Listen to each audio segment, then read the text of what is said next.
morning with truth in our hands.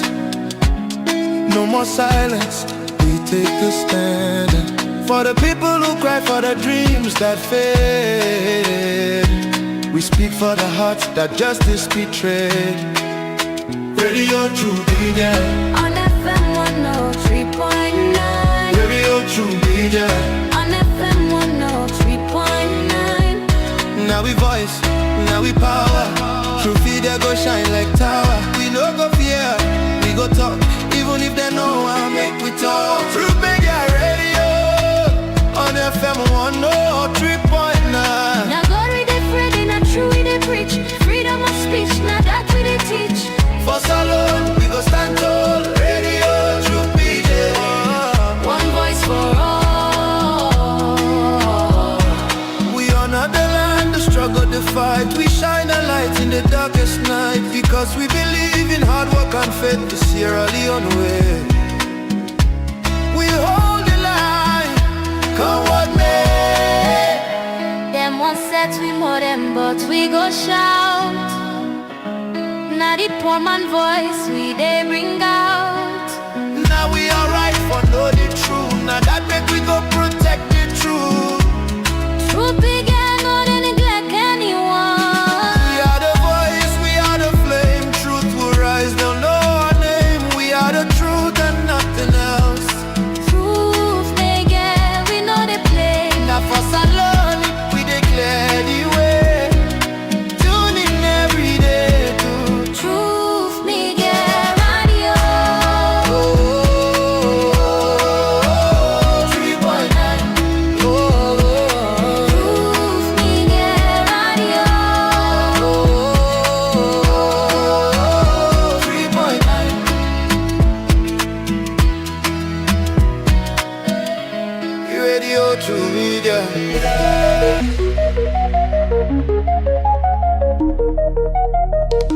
This is Truth Radio, 103.9 FM. We empower the nation.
Mina Yusufu Jallo, the Cowfoot Prince, and you they listen to Truth Radio on 103.9 FM live from Freetown.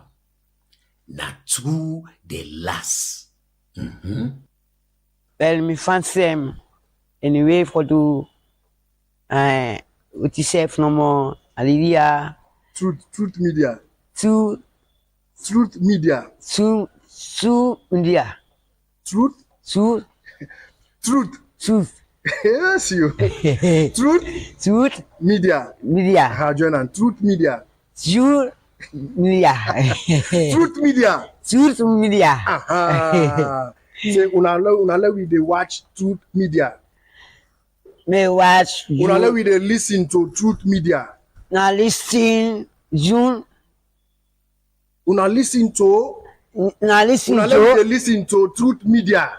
Now listen to so media. No, Truth. You don't have the Truth there. Okay, Truth. Una we dey listen to Truth Media.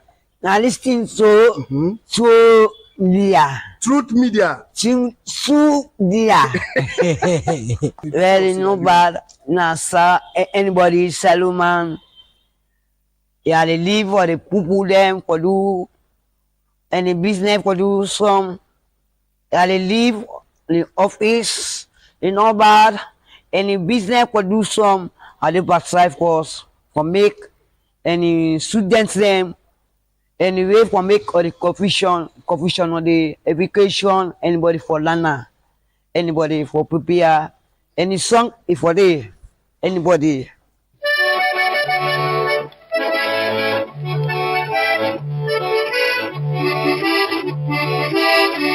Ayo,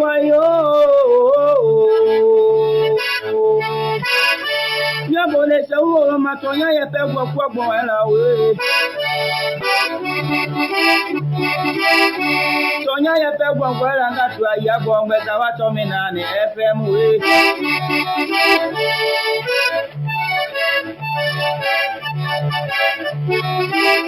Tonya ye pe gbo wo ela me ngatu aya gbo ngbe wa to mi na ni FM. Kamianga tu atonya ye pe gbo ela we. Anya boda tonya ye mi aloma. Tonya ye le mi amome.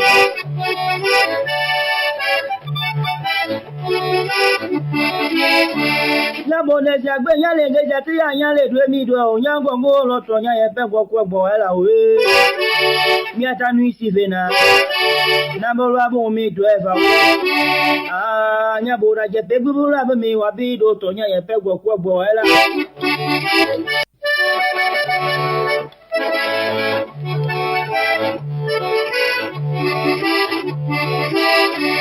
Ayo, nyabole se wo matonya ye pe gbo ela we. Tonya ye pe gbo ela ngatu aya gbo ngbe wa to mi na ni FM we.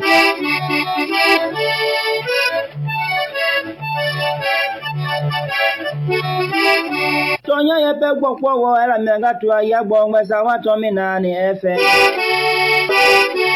Kamianga tu atonya ye pe gbo ela we.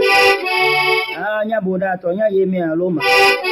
Tonya ye le mi amome.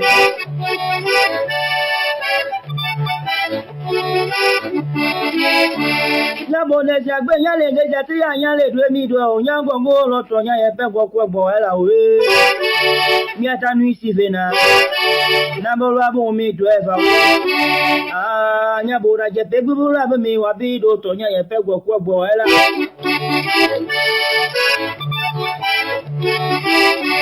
Amiaga tole apapa go titalo ba pepe ne beda pene gbenu go ma o aya gbo gbe cha wa to mi na ni FM ne ma ya mi abede bede mo kini mo ya de kini mo ni da ke za ke me e bi lo to me gbo Kamiaga pinga e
It's a beautiful country.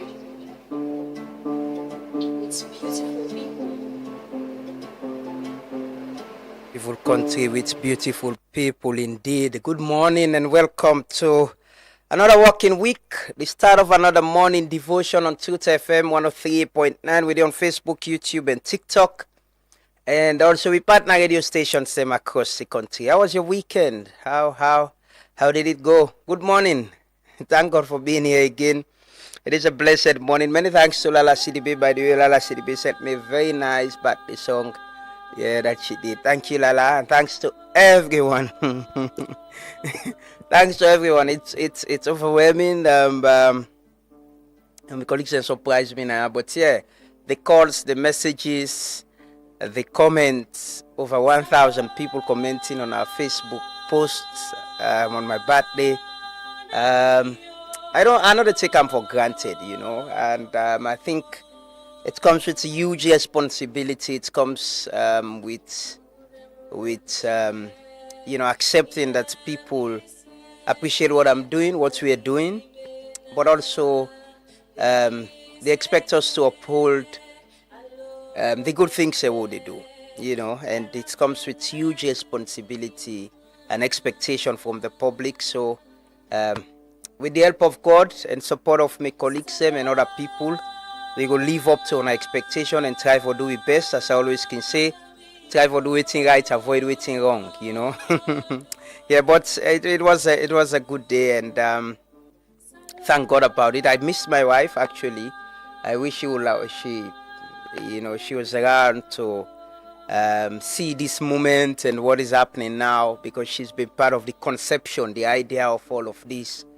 But yeah, that life, it is. We all come and go. All the fame, all the titles, all the praises, there'll come a time people will not even think if I am around. People will not even, people remember me. There will be people definitely reach out. People will go there, we go wish me happy birthday.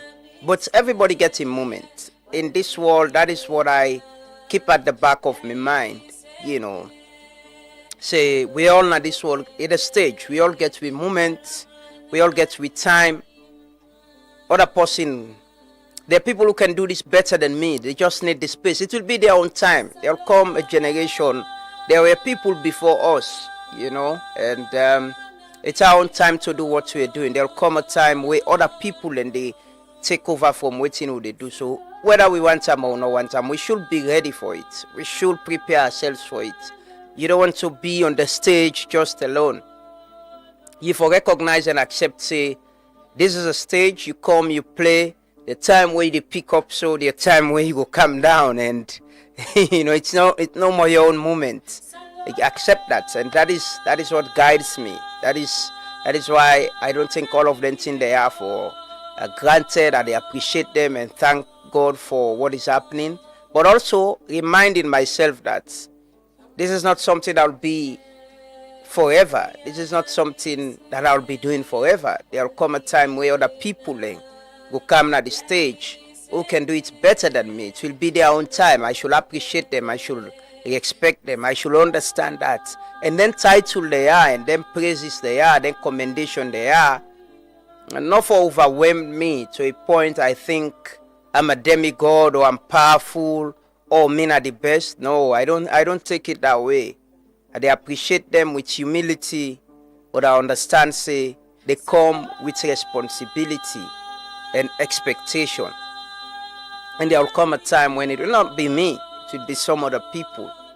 It's they mean a lot, but me as somebody I can say, yeah, titles, positions. Are waiting that they do to people, and sometimes is what is important to me. How much waiting I'm a relationship with people, how much I expect other people for what they're doing, and how much I able help, who I able help, and how much I try for my best for do it right. I'm not a perfect human being. They make mistakes, but yeah, titles, they come and go. There'll be a time when no one will think about you. It's just your own life. It's just about you. all waiting you be not do. You go in a small corner, they try your best, but just live up to the expectation of people. You know go satisfy everybody, but your conscience, satisfy your conscience and believe in what you they do, and try your best for serve humanity in the right way. Be humble, respectful. Understand. Say as much as I want the people they expect me, I for show them the same kind of respect. May Allah guide we and protect we. May Allah guide we to the right path. May He make we better people. I appreciate it. I want to thank my colleagues in our office here. It was a very good surprise somehow. And my friends and my family as well, my family. And all the people them way reach out, send messages, WhatsApp groups and Facebook pages, made comments and all, created their own comments them. Appreciate you all and thankful. I pray that we all celebrate many more birthdays together in good health and with the understanding that we all get a role for play for make this place a better place. We all get it. It's not just me. We all can do our little things. We all can do things in our little way, in our little corners, and make things better for we serve, for we picking them. And tomorrow, Bambai will not there are things that we could be remembered about. People can remember we for the good things they will do, not for the bad things they will do. People can remember say, yeah, where this person maintain at this community, na leader in our community. This not the role we play for change things. When I be a political leader, now this role he play for change things. But I want to thank everybody. I appreciate you all. And thank you. We study devotion, it's prayer. As always, we pray for ourselves, pray for the country. Pray for we leaders, them, we political leaders, them. Pray for ourselves as a people. May God make we better people. May God give you the consciousness and awareness for try for do waiting right and avoid waiting wrong. Let us pray.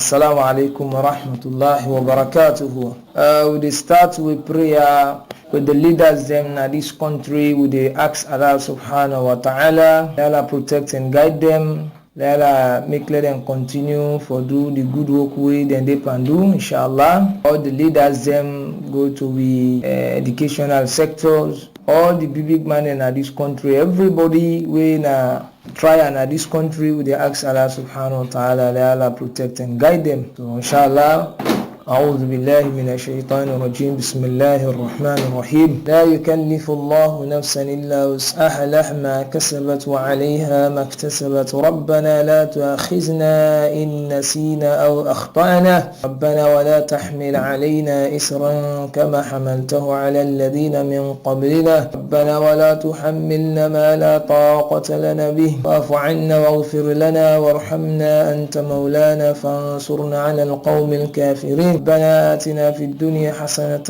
وفي الآخرة حسنة وقنا عذاب النار اللهم إنا نعوذ بك من جحد البلاء والدرك الشكاء وسوء القضاء والشماتة الأعداء اللهم إياك نعبد ولك نصلي ونسجد وإليك نسعى ونحفد نرجو رحمتك ونخشى عذابك إن عذابك الجد بالكافرين ملحقا سلام سبحان ربك رب العزة عما يصفون والصلاة والسلام على المرسلين والحمد لله رب العالمين. Papa God in heaven, we tell you thank you, Daddy.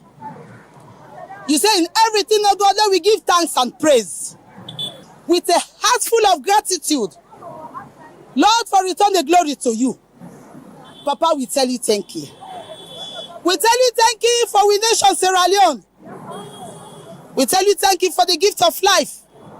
We tell you thank you, Lord, for your grace and mercy upon your lifestyle. Papa, anything, oh God, Daddy, where they destroy the youth and lifestyle. Father, we call upon your name this day. Take them away, oh God. For the youth and the future leaders of this nation. Papa, we call upon your name this day. Anything where they destroy their lifestyle, oh God, Father, destroy that thing in the mighty name of Jesus. Take them away in the name of Jesus. Lord, destroy drugs. Anything, oh God, where they destroy their lifestyle, where they make today, then they die. Papa, take them away in the mighty name of Jesus. Heavenly Father, God, that we leaders them, you go use them, oh God. Let them know that now you they give promotion.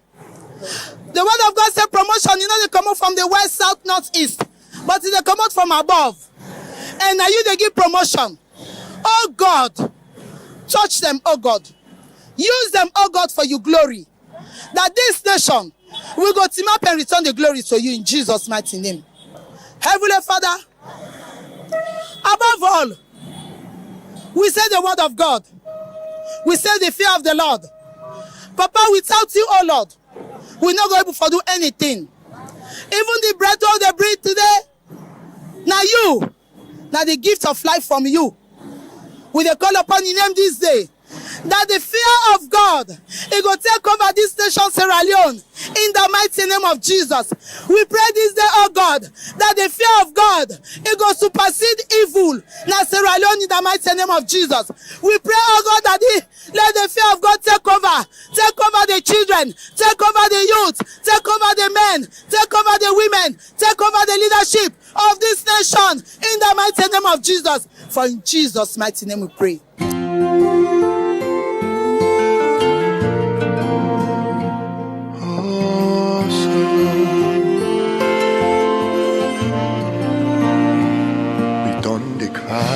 For so long, Papa, do ya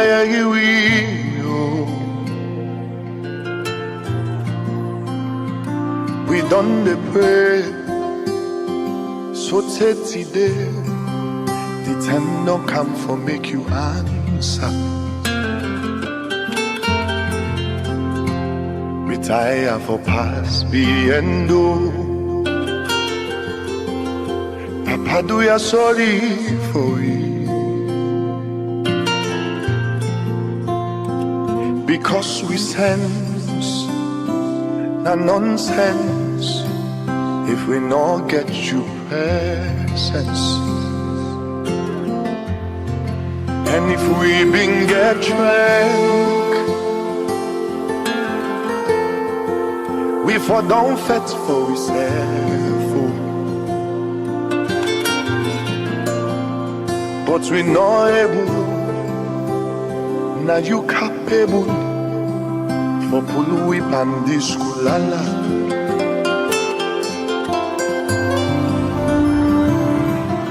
The power you begin and the press. Do ya we need the pen for done? We done the kite. Do ya just make the rain for dumb? Can't help. So we go rise.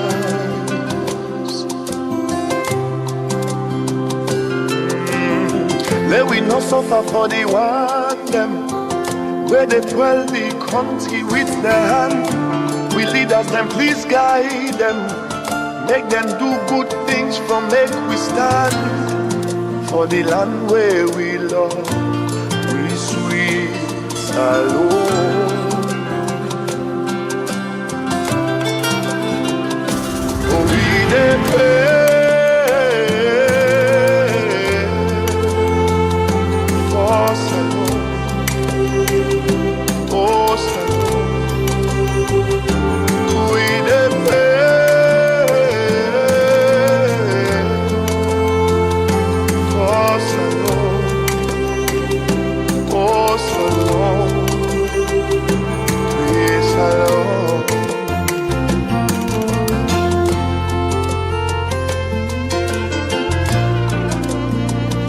One talk, then they watch we by the eye. Papa do ya pull we panshemo. Now for put some mods on we case. Lemon, let's come on now we air. Do and for we picking them up.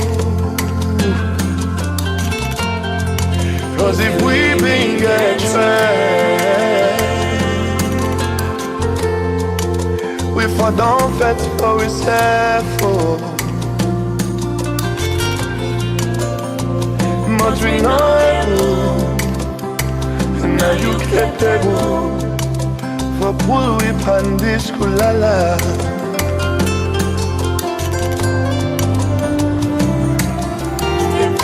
You picking and the praise. Do ya, we needed the pain for done. We done the Clyde. Hey. Do ya just make the lane for done? Can't help we land, so we go out. Yeah. May we not suffer for the one them. Where they dwell this country with them hand, we leaders them please guide them. Make them do good things for make we stand. For the land where God, make we not suffer for the one day where they dwell this country with their hand, and we leaders them now for guide them. Let them do good things for this land so we will be able to stand. Many thanks to Judah Zibairu for the song there every other weekday morning with the remind we safe Naya. Say we all as a people, as a country, we get a role for play, for make this place a better place. Whether in public service, political appointee, private sector person, civil society, media community leaders, in whatever way, we all get a role for play for make this country a better place. We all should play a part. Nobody else, nobody no go can make them for we. Nobody. And donor partners go fund, then go help we, then go make this and make that day. But you see how the world they go right now, right? Everybody they keep their money. Everybody they keep their money. Every other country they try for investing themselves and their own people. The funding them whole being able power today don't they reduce, and everybody they tell you say all man for himself now. And we've been here for over 60 years. We've been mining. We get minerals. We get all kind of minerals. More mining companies are coming, But how, the resources from Nande, how is it better we? How do we create more jobs? How do we industrialize? How do we fix our electricity problem? How do we fix our water problem? We forget a common ground. We as a people, we all forget a common ground. A common understanding. Say that we demand and then why we they sing and dance for politics, for politicians, but we get them basic demands they are where we want politics for address. We're not going to space. We need to ask for can we go space. Even the Lunge Bridge safe if you happen Albarca, the cable car if you come, alhamdulillah. But the basic things, the most basic things, where they give you all dignity. For over 60 years of independence, we should be able to address them. We don't get with low times, we don't get war, but we've moved beyond war. Now, two, we don't embrace multi-party democracy. We don't get democratically elected government over the last 30 or so years now, and we enjoy that. So we for ensure say the things same way for make we all feel like citizens. Not so that we about say pass we own party kind of power before we enjoy or before we benefit. But the things that we make we be citizens, we for enjoy as citizens of this country, we forget them. Pray, may Allah answer our prayers them, may Allah make we better people, may Allah give we wisdom and understanding, because as I can always say, power belongs to us. We the people, we forget that understanding. They say now we get the power, now we the votes, now we the dance, now we the campaign, now we belong to the political parties them, and the government and politicians are a reflection of we the people them. I've been promised soon I say I go wear Mr. Lions vest this morning. But yeah, unfortunately, I want vest I get. Now we go watch the game. So, yeah. But we won the match. We won the match actually. Though there are a lot of controversy about officiating. At some point, what come on the games if they go inside the Mochikawa go with. One of the fans was after me. The guy followed me continuously. He even abused me, man. But yeah, I know. I can understand. Football, sometimes people get agitated. People get, emotional if the team lost. and I was just a fan, not to me ref. I was just a fan. I go support my team. Myself get concerned about the referee. They were thing the way blow against Lions way myself not stand up in the Allah, so no, for blow down the but there's this controversial offside and goal, but me being there on one side of the field actually, usai na the covered stand area. They been sit them. So now that angle they will see. But the lines been raising flag, the man kick his score, the ref blow, and controversially. But the game played. That happened in the first half of play. I think around 30 minutes of the match or so. But the game continued. The match actually continued. And the second half was a very impressive match.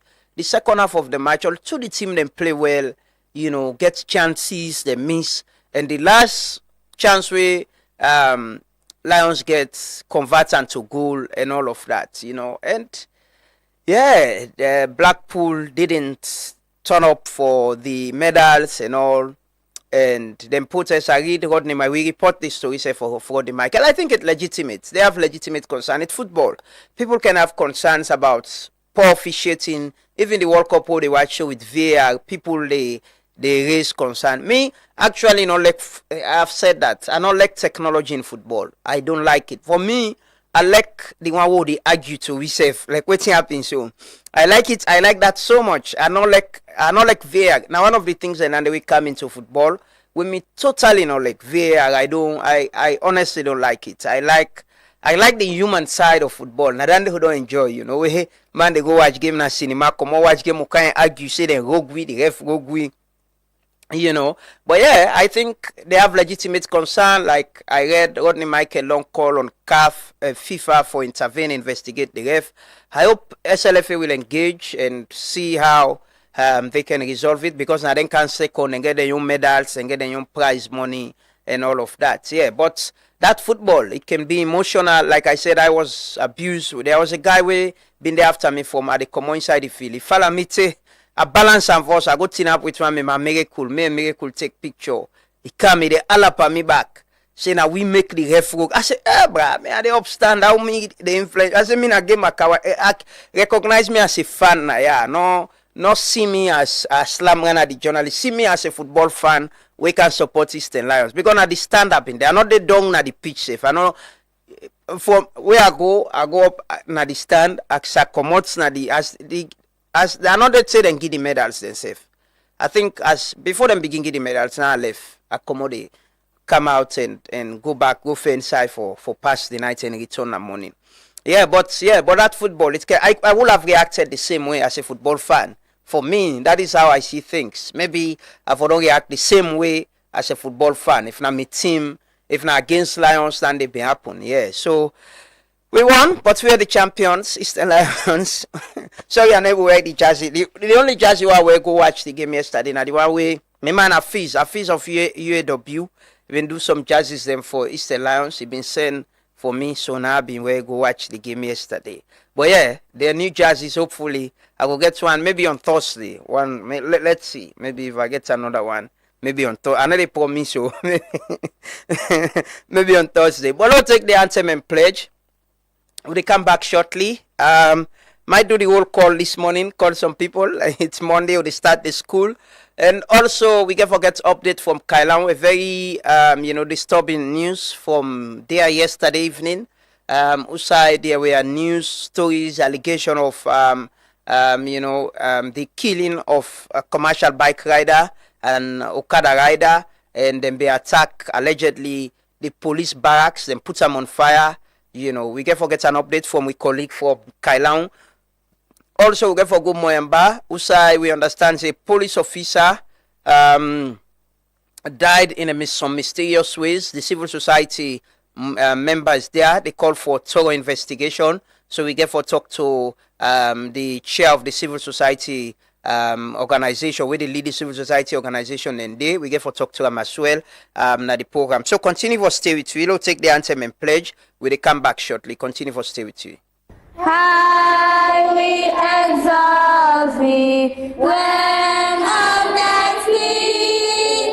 Great is the love we have for thee.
You know what time it is? Youth man, question time. Youth man, question time. Make we land for ask questions. But things them where they happen now we sweet nation. You name the resources. Waiting bends on benefits this nation. From independence to 50 years of celebration. Where they make you man and they think I'm say something for them better. Been still under British colonization. But man, they still not a question. Should be one of the richest countries in the world, but we still why we not a question? Why poor people just the poor? They rank and then they better. But why? Waiting do we not a question? Why make na salon no more the young no they grow? Oh salon. Why we not a question? Why make na ya no more education no they grow? Oh salon, how the internet slow. Now so we slow and you want then give me say oh. Big development, corruption, first position, clap for us. I know that's such occupation. These two come for sponsors. Go bear with the big na boduya. Una kill we slow, una shoot we right on sight. Yeah, maybe then they go better. And say na na na na na na na. We don't time.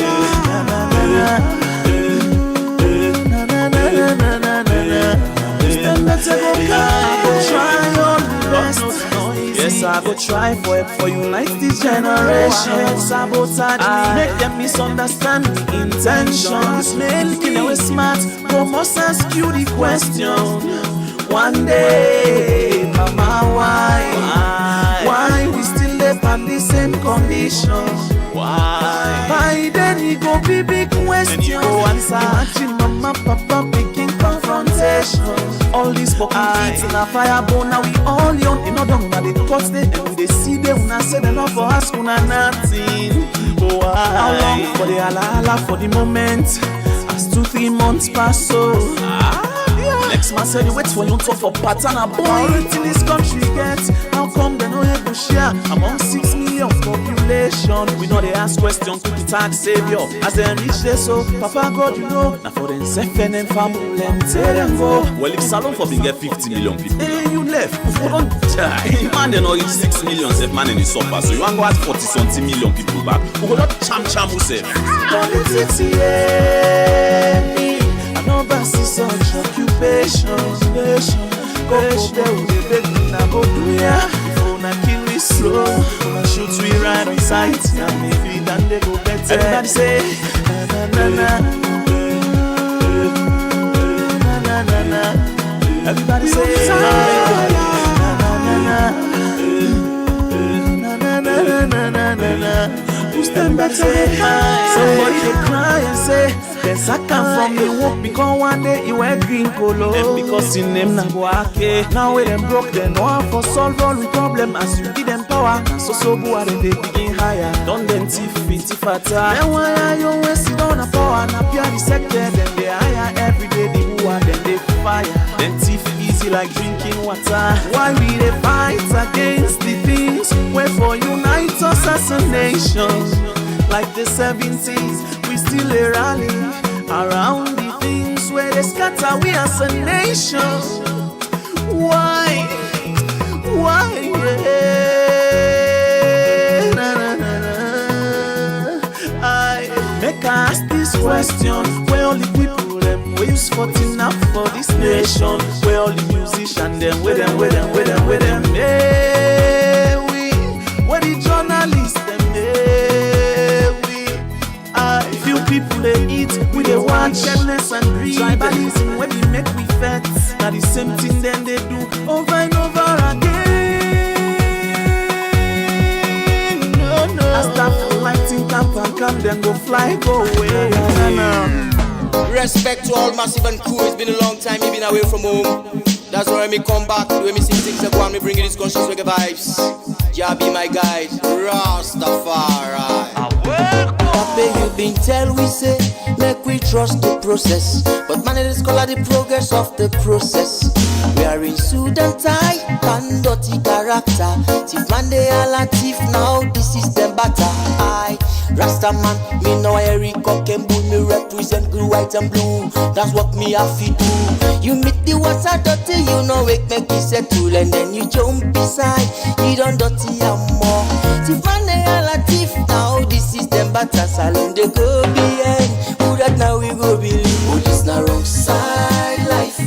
We dey live so. If they are Latif, who that now we go believe? This na wrong side life. We dey live so. Sorry, say na sana sana, self say na sorry. Oh, this na wrong side life.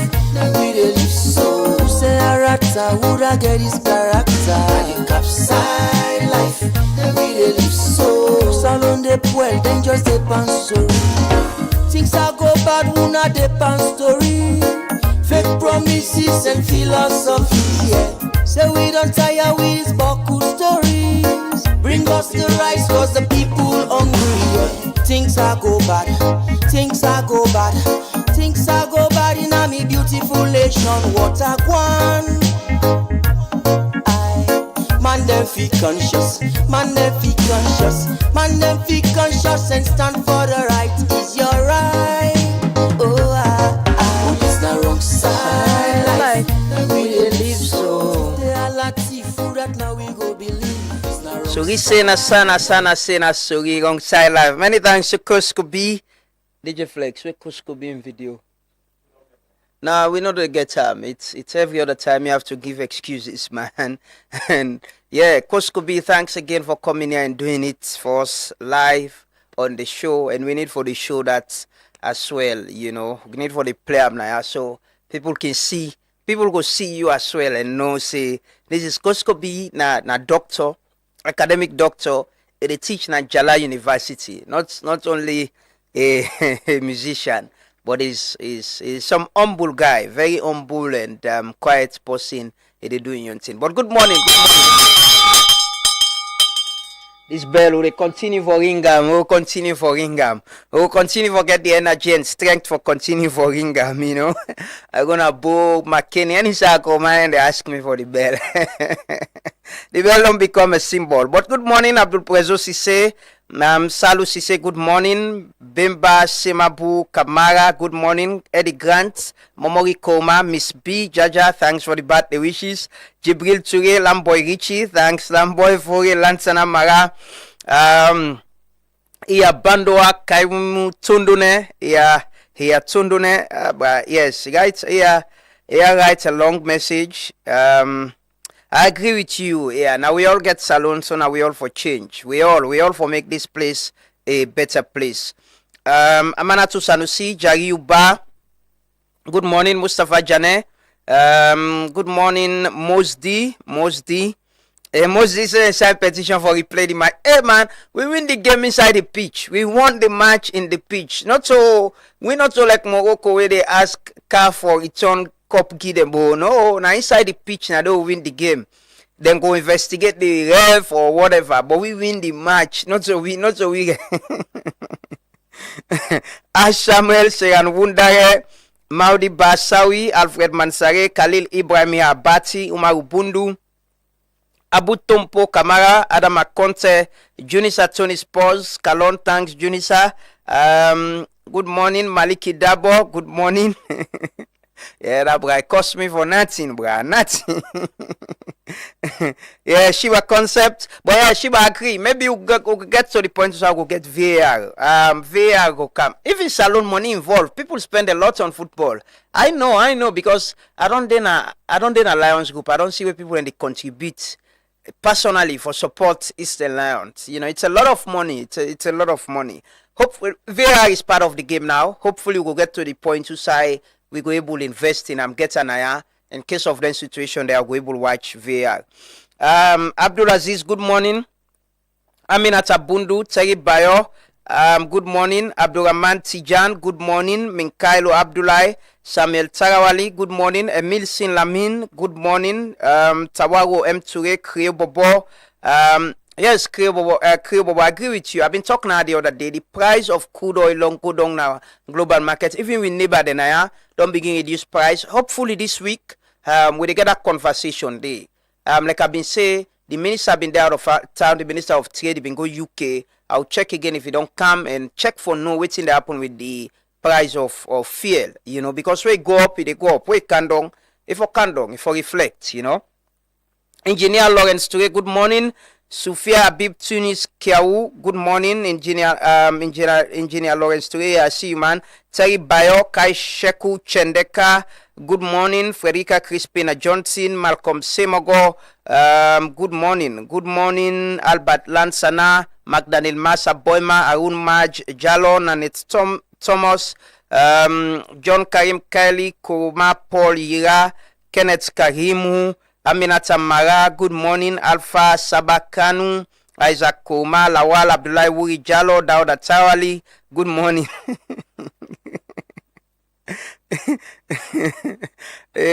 Abdul Dauda knocking like oh they pray too much. So they pray too much. Kosna Bayo, good morning. Abubakar Jalo, Moigola Alfred, Lamin Mohamed Fula, Clementina Williams, Hip Banks, good morning. Mambu Momo, Zakaria Masood, Albert Lansana, good morning, bro. Hope you did fine. Newman Anthony Levy, thanks, man. It was great seeing you again in Bo. Francis Junior Fode, good morning. Susan Sarah Koiwa, good morning. George Alassane Potter, Ibrahim Ibi Kanu, Mimana McKinney, good morning, brother. Hope you did fine. Good morning, everyone. Winnie Sia, Kenneth Karimu. Good morning, Amza Kamara, Peter Beckley Senior. Good morning, everyone, and welcome. It is always a blessing for getting on the show. We appreciate you so much, and thanks for joining us every other weekday morning. It's something we are not taking for granted. We appreciate that, and we go always continue for day together and continue for do the people's work together. It is a blessing for always there. When they can take some stories them, we get for go to we. So over the weekend, we been bring it's on Friday. We bring on a story we been get for do with you building. So when we colleague did it this morning for check if they don't clear up you building. We go bring on an update from you building, but I'll take some stories quickly and some stories of things that may happen between Friday and over the weekend. Like I said, we're going to bring on an update from Kailahun. We're going to talk to our colleague Ali Mansare for some update from that part there. So we've been getting very disturbing news about some fracas between police officers and bike riders yesterday. But I'll take this first story from from Europe. The Dutch Prime Minister Rob Jetten has called on the European Union to intensify its fight against international drug trafficking by taking tougher action against countries that shelter convicted criminals. Speaking after high-level discussions, Jetten said the Netherlands has urged EU leaders to increase pressure on Sierra Leone to extradite fugitive drug trafficker Jos Lejlekas, widely known as Pole Jos. If all 27 EU member states say that they expect cooperation in carrying out judicial requests, then extradition becomes a much more realistic possibility, Jetten said. So the Dutch Prime Minister said they'll add in voice to this conversation. Then they use the EU now for put Salon under pressure, for then say for hand over Pole Jos. So I hope we government will make an official position and an official statement on this, say whether we get Josh or not get him. I would say we defend him, whether we don't see Umar Sheriff or not see Umar Sheriff. Like I asked the other day, the Minister of Information, we only expect the IG, as he been said the other time, for come out and explain whether they still investigating or they still finding him or they've given up on him. Another story, the Sierra Leone police have issued a nationwide wanted notice for Dauda Jallo, also known as Alaji Dawzi, husband of Madam Admire Bio Jallo, in connection with a string of serious financial and criminal offenses. According to the police, Jallo, age 42, of number 1 DAJ Drive, mile 13, is wanted for conspiracy to defraud, obtaining money by false pretenses, conspiracy to rob, money laundering, receiving money on a forged document, selling minerals without legal permission, and tax evasion. The official notice describes Jallo as a brown-skinned, 179 centimeter tall Sierra Leonean and cites warrants of arrest number CID headquarters 127 2026. So police been on pull this notice. I think it was on Friday, announcing a wanted notice for Mr. Dauda Jallow. The Sierra Leone Bar Association has announced that its deferred annual general meeting, AGM, will take place on Friday, July 31st and Saturday, August 1st, 2026 at the Freetown International Conference Center, Aberdeen. Proceedings will begin at 10 a.m. on both days. Theme: Trade, Finance and Law, the legal profession's role in facilitating global economic integration. The AGM is expected to draw wide participation for members of the legal fraternity, policymakers and stakeholders in Sierra Leone's justice sector. The SLBA emphasized that only members who have paid their conference and annual subscription fees by May 29, 2026 will be granted access to the conference center and will be eligible to vote or stand for election. So the much talked about Bar Association AGM, who side and go elect a new executive, where then they call directors, go happen on the 31st, on Friday the 31st and Saturday August 1st at the Freetown International Conference Center. Then don't make that announcement there. Another story, the International Monetary Fund IMF has approved a new financing package worth $211.5 million United States dollars for Sierra Leone, aimed at strengthening the country's resilience against climate shocks and supporting sustainable development. The decision announced on Thursday also included the completion of the IMF third review of Sierra Leone's extended credit facility.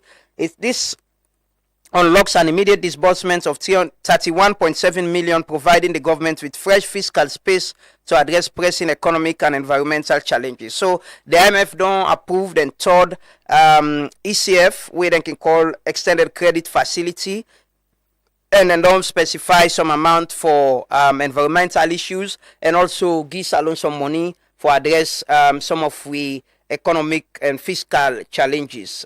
These are some of the stories them. And also over the weekend, His Excellency the President Bingo commissioned let me bring you the Mighty Blackpool story. Mighty Blackpool chairman Rodney Michael has called on FIFA to investigate referee Sulaiman Kamara, who officiated the FA Cup final, alleging what he describes as the worst officiating he has seen in 40 years. Blackpool lost the final to Eastern Lions by a single goal, but Michael, in a social media post, blamed the loss on the officiating, adding that it could have caused a riot if not for his intervention, which he says calmed the players and fans. Michael also shared footage of Blackpool's disallowed goal over an offside call, insisting that the goal should have stood. This referee should be banned, he said. So Blackpool been boycott the medal ceremony and also receiving the cash prize of 100,000 leones as runners-up. We'll keep an eye on that story and we'll bring on an update once the SLFA reacts to them. The final story will take President Julius Maada Bio has commissioned Manoa Bridge in Penje, Kailahun district, describing it as a major step in expanding infrastructure developments to rural communities. The bridge, funded through a World Bank supported program, is expected to improve transportation, boost agricultural activities and enhance access to market for farmers. President Bio revealed that 4 of 6 planned bridges have been completed, with work on the remaining 2 set to continue. Let's take a video of that bridge day where the president's been commissioned. Then we go come back and bring you update from U Building.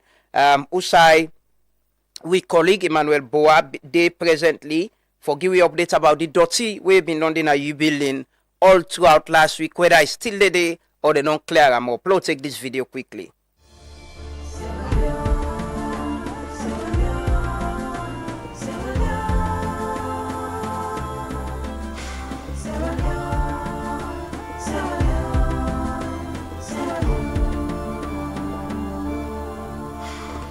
Today, we are going to commission the Manoa Bridge, a modern all-weather crossing that will replace the uncertainty with reliability, isolation with connection, and delay with opportunity. This bridge is a declaration that no Sierra Leonean should be disadvantaged because of where they live. This bridge exists because our government made a deliberate decision to connect communities that had been isolated for far too long and invest in infrastructure that improves the lives of our people. Through our partnership with the World Bank under the Smallholder Commercialization and Agribusiness Development Project (SCADEP), we committed ourselves to replacing unreliable ferry crossings with resilient bridge infrastructure that can serve communities safely throughout the year. The Manoa Bridge is a flagship of that commitment.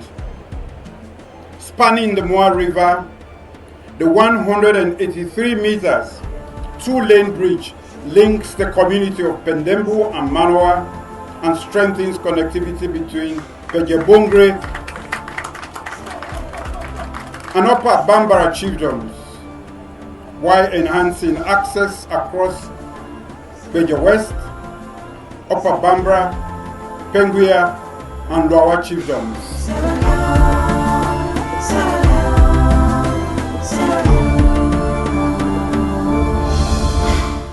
Dana, His Excellency the President, been the talk to the people in Kailahun district during the commissioning of the Manoa Bridge.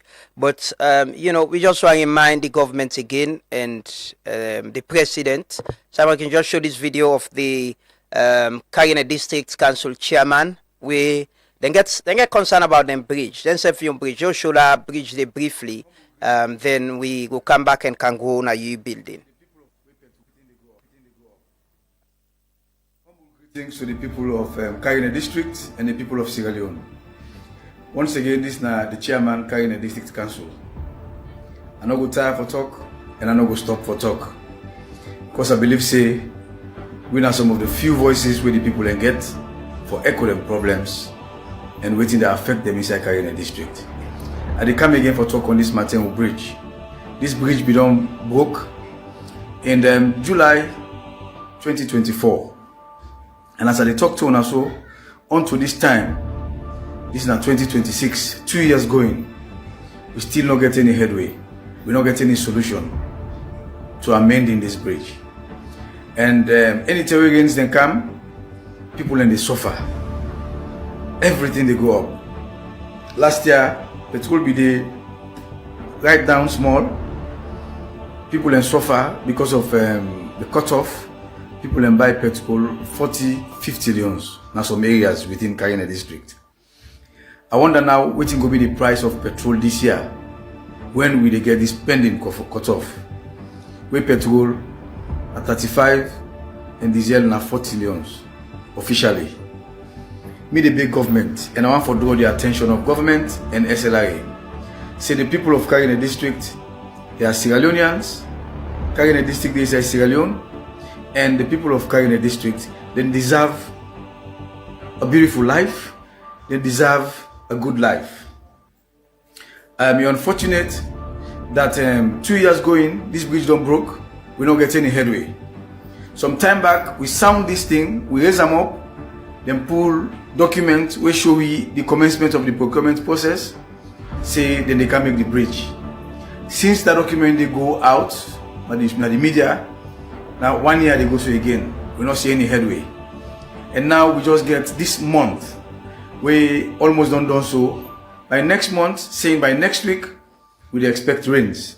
And when the rain come just now, the people of Kailahun District get for suffer fresh. And get for suffer, transportation get for be very high and risky. You know, during the rains, people can get for use routes them way very risky when they endanger their life. The other time somebody go say, what's enough for risking life for past na wood than day. But you don't get choice. If you don't move, how you go eat? If you don't move, how your business then go gone. So on that note, we dey call on government. We dey call on the SLRA. Please, una come and address this problem. If we not address this problem, it will cause a very serious challenge for Wina Kailahun. We don't cry this cry, we don't talk this talk, we don't sing them, we don't say a lot. It is like they don't consider we at all.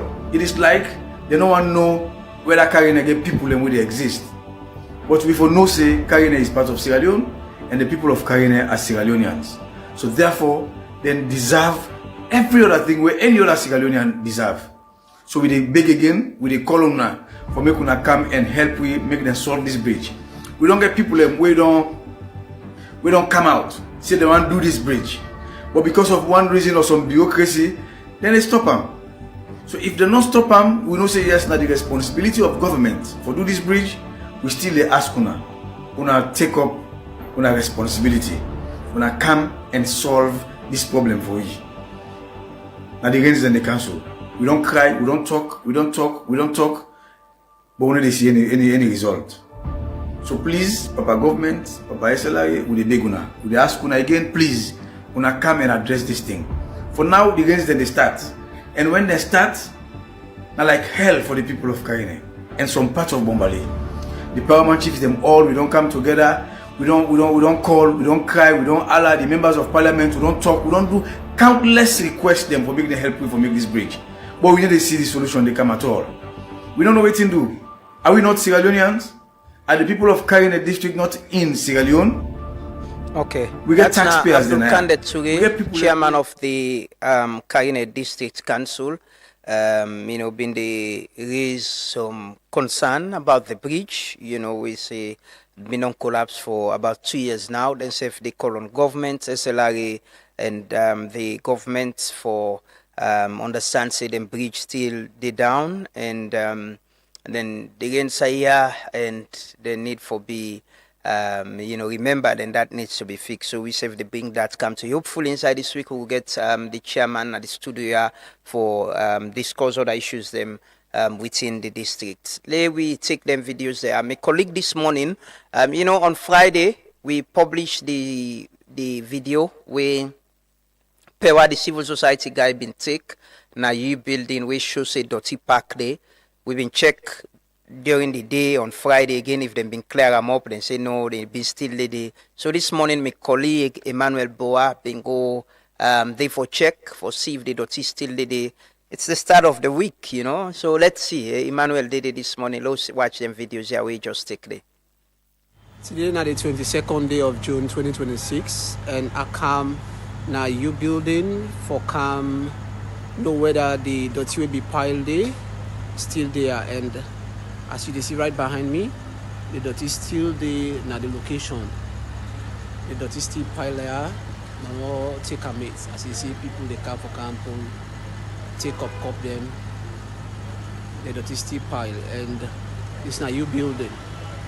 Now the building that's and this now the car park. The dirty steel pile. So you see right there. Dirty steel pile at the location. Dirty steel dinner. Today, 22nd day of June 2026. This is now you building.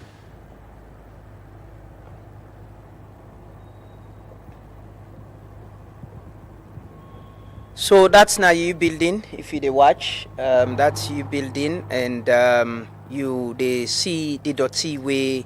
Pack day presently. As you been on day from Friday, Saturday, Sunday. Look, somebody they pick things and they say, This now you building. Look, dog. This now you building. Not so any other place. So now you building outside the Ministry of Health Day, the Ministry of Information and Civic Education Day, outside the Miatta Civic Center Day, outside the Ministry of Transport and Aviation Day, the Ministry of Trade and Industry Day, the Ministry of Fisheries and Marine Resources, the Ministry of Political and I think the Ministry of Political Affairs gets events na Miatta Conference Day TDSF. I'm sure there is a Civic Day, International Civic Day event where the Civil Servant Day event we don't forget day. But this is you building on a Monday today, Monday, the 22nd of June. It's 7:34. This is how we ministerial building. Also we big ministry the all day. This is how it is this morning. I go be surprised if President Bio not sack somebody for this. If President Bio not see this or hear bodies and gets annoyed that people and they allow this for happen. at this age and time. Imagine somebody can salon for can do business. On a Monday morning, he drive inside this place. From Friday, this thing it don't day before Friday, safe. Now on Friday, it come public. On Friday, we don't publish this. People and don't publish and don't send them right across. It's still there. Nobody not see reason for make efforts. There is, I understand, say the Ministry of Works and Public Assets or so. Now they're responsible for you building. Now then they manage you building. Now then they manage waste there and everything. But yeah, this is a reflection of who we are as a people. This is a reflection of we as a country. This is a reflection of we minister them. This is a reflection of we as Leoneans. This is a reflection of we governments. This is a reflection of say we not dirty people. If you building kin dirty, so this not a bomb, not a bomb na kintom or kisi de siso. This not some side around any bridge na Freetown. This is inside you building, right inside you building. Now Freetown. If you building is less than 10 minutes drive from here, you know. We know people who don't get shame. I swear, we don't get shame. Like we don't get we colleague from Kailahun. Okay, we go check before the end of the day and see whether they go clean this up. But I think there needs to be some serious decision and action on this. If any, this is not negligence, complete negligence. Imagine you walk a come inside this way office here, then you meet the T park. Now we car park so.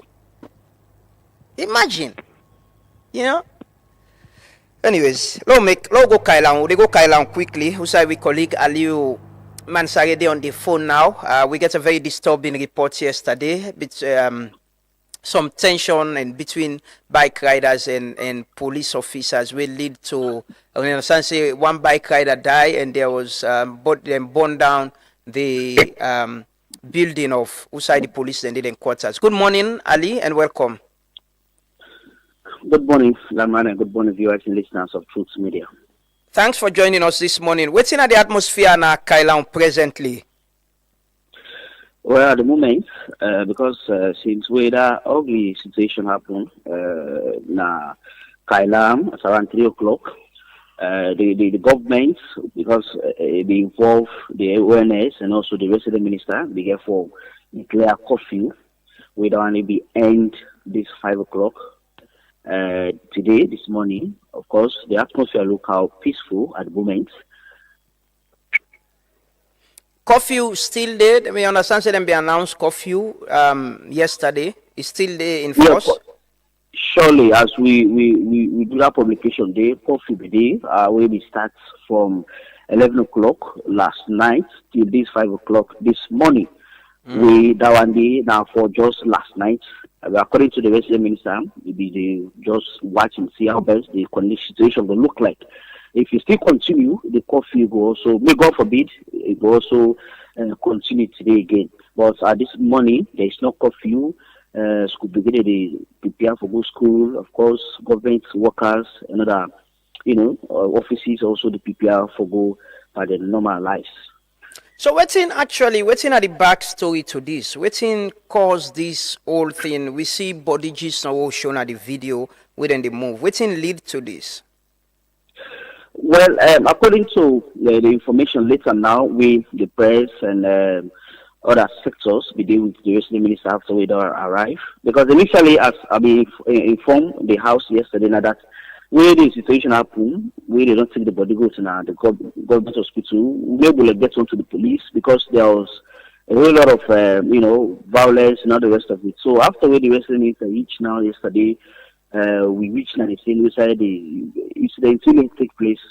Now that there is this young man where they ride bike, they come up from Daru, they come Kailahun son. Well, according to information, they come for an activity. Married. So after that, but information also reached the minister and the press that this man, then the habits of selling drugs, of course, more tramadol. So they do business with some young people when I customer them. But I think they do business, but they don't meet up. So we decide for left. So then say, okay, as long as this man don't behave this kind of way, we say pull ampana. So what you then do the halampana thief. So he said begin for wrong. And you know when they say thief na big tone. And more when at daytime. You know how it can like. So the man began for wrong for his life. Of course, he go enter one house. And this house I enter, the man will get the house. Now he give these details to the restaurant now after they reach there, he asked somebody actually. So they enter another house, they vandalize the place, they begin for hold the bubble, pull a do. And most of the one they know they be follow this young man here, so they know be the part of this business agreement where they go into. And you know, say where they had a thief man, different people can come out. So they just hold this young man, they give him a handle you know, and during that process, the mommy said we get compound, they therefore get onto the settlement police. There comes with police and coming. So upon the arrival of the police officers, they don't meet already, they don't handle this young man here, serious one. So then instead they have intervene, pull the young man at the hand, they try for rescue and go to the police. They handcuff him. When they will go in, and you know, the police themselves, what they can do, arrest, they get the young force within self to use. On that, I think they will be get for collapse for them. Because he was so hopeless in such a way that he never work herself. So then self learn what they mean say in life, the goal, the learn. So on that contrary now, everybody's scattered. So bike riders, without no authentic confirmation, they just buzz and say police don't handle their colleague, they don't beat them to death because of tramadol. So then said begin for stepping, go to the newly elected BRO chairman for the district, they come at the body. But when they see the tension, the police in question by the name of one blacker and said begin for run for life. So they take the body, put her inside Moscow, go to the Kailahun government hospital. They go with the body there. But there is something where really trigger concerning this issue, Boss Laman, where I want to share with the public through this platform. Please. Yeah. Yes, since the elected of this newly chairman for the district for bike riders, Kailahun, there is a whole lot of controversy about the relationship between him and the police, more the traffic department. They don't reach a time where bike riders, they even refuse to make traffic officers not arrest them. Because according to them, they say the chairman say, no traffic officer no get right for arrest for a bike rider.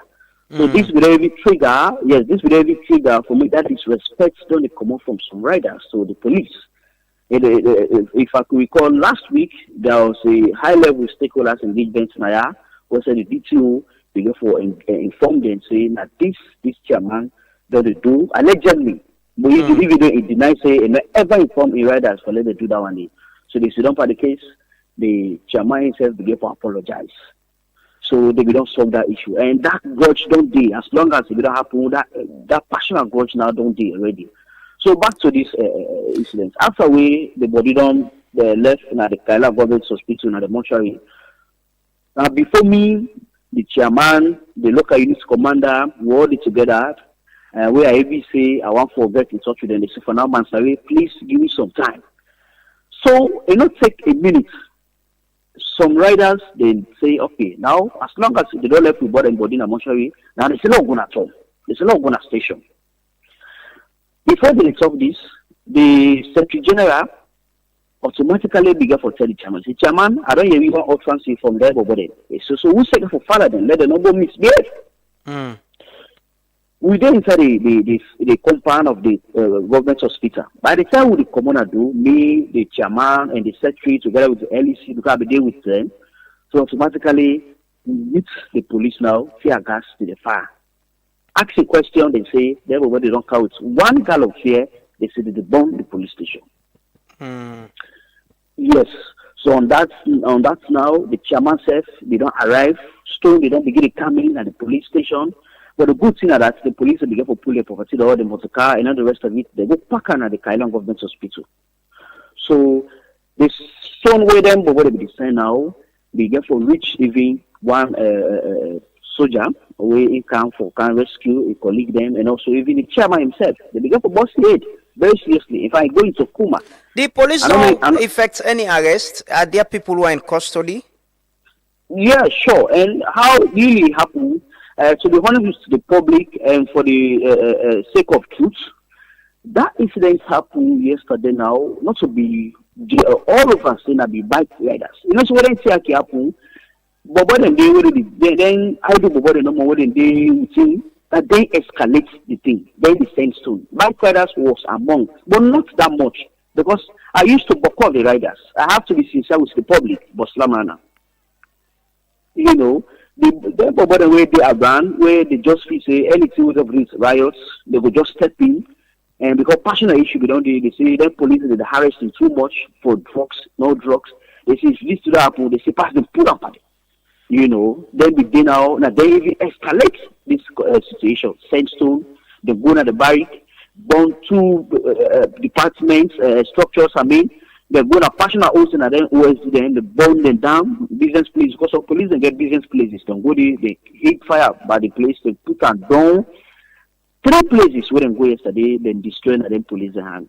And police will begin to do some few arrests, whether one day they help them with investigation. But again, the whole situation now for the district that we all know over the weekend, the president just don't commission one of the best developments and infrastructure developments where the districts be the cry for.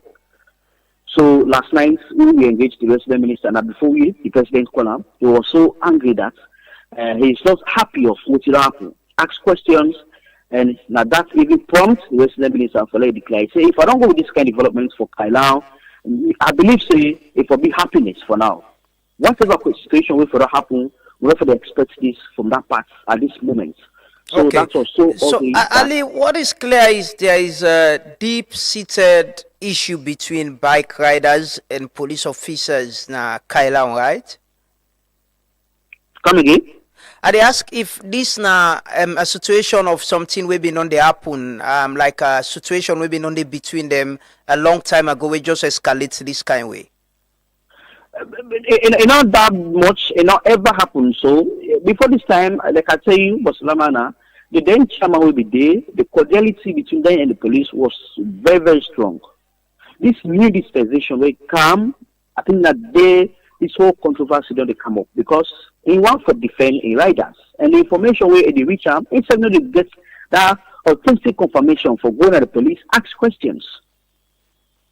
So this no wonder happened between the police and the riders. You know, this is not the very first time, and it don't really reach to a time where people don't tire out with the whole stuff because it doesn't take leadership. Such is happening. You so know, the person will die. Were they in police custody or outside they presently? They mortuary. Though the mortuary not that much functioning effectively, we also they expect today for the handover in body to in family members. We come from Dari Kumot. They called for enforcement yesterday. Colleagues by riders moved for let them come na Kailahun, but they began for call the military personnel and Daru. They not begin for allow them for let them do that work day. So this morning there is a high level of the districts and regional engagement at Kailahun also, and see the root cause of it. Let me also get that from the two parties. Even though we that may explain the resident minister yesterday, now I just don't narrate to the public. But this morning there will be a high level engagement on this. So let us see what's the problem escalates and how they will be able to resolve it. But for now, the atmosphere it's peaceful and everybody to go about a normal business for now. And exactly. So they able to know and identify who that them put fire at the police quarter. Sir? They able to know who that put fire at the police quarter. Well, as long as again for these riots, Lamana, and we have everybody to go there, they say, nah, the riders don't cause this. You know, everybody the point and pardon. But individually, they never know the actual people. But when we go at the same, they begin for the few arrests because they see somebody whether they utter some statements and they say, when I send the fair part, when I pass them apart. So they begin to apprehend 2 of them from that fire incident day. So I mean, not that. But just like I tell you, most of the one who they arrested yesterday, they are not riders. Okay. Well, thank you so much, Ali Mansari. We'll keep an eye on that story there. As much as we get updates, we will bring them to the public. But keep safe and hope say peace, the atmosphere will be okay for people and for go about their normal business. But thank you so much for speaking to us from Kailahun district. And thankfully the situation there under control and people in the return to the normal business. And our colleague Aliu Mansare from Kailahun district been to talk to we about a situation we happened there yesterday between some bike riders and police officers we lead they say one bike rider died, and also allegedly some of the bike riders put burn the police one of the police quarters there. We will keep an eye on that story there and go bring on more updates. We can go Moyamba now. Usai we can talk to Gerald Fode, Anthony Gerald Fode, we na civil society chairperson at Moyamba district. There's this story about the death of a police officer where then they call for a thorough investigation into it then refer to as mysterious death of John Patrick Togby na the Moyamba police station. Let me talk to Gerald now. Good morning, Gerald. Yes, good morning, media.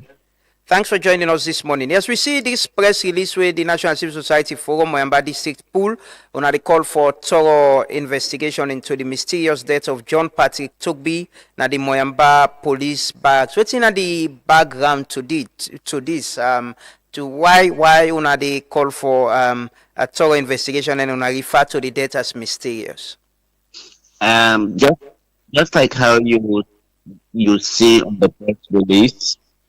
On the 24th of May, now we get the news that Mr. John Patrick Togby don't die, and allegedly they say he died, he committed suicide. Then that about circumstances say that news say the way. So when the family and other sympathizers with this message here, then say, okay, this is because we actually see what will happen. So police themselves decide to become a police officer. We the Moyamba position. So then get body and the wife, so that we go return the arrest her. So all the women they turn to the man from suicide and so when this report comes now, the examination of the report, the autopsy report, say the man died, with strangulation and other things, the movie, shock, and all of these things.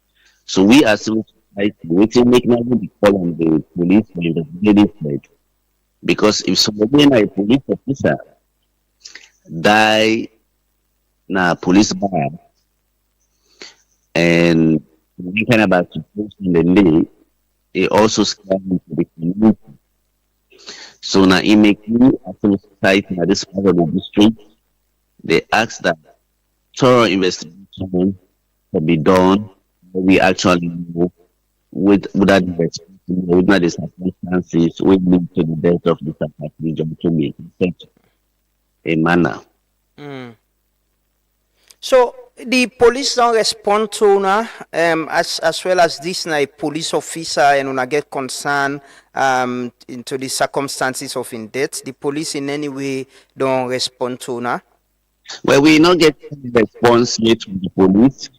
I will tell you what we don't do as a civil society. We not just issue out the press release and send it to the public, but we also direct them directly to the police. We send them to the LEC. We also send them to WhatsApp, the IG, and also to the IG. And after that, we don't see some rapid investigation into the matter. because the matter the investigation and Moyamba is one the freaker other than the investigation. Okay. But equally, we should expect the police for they keep public abreast on within the people because since the death of that man and after the autopsy result, the public not get any statement yet from the police. So the cops they in police custody or they don't hand over to the family. Well, it began a police, it began a mortuary. After the autopsy result, they will hand over the body to the family, and the family didn't bury the man.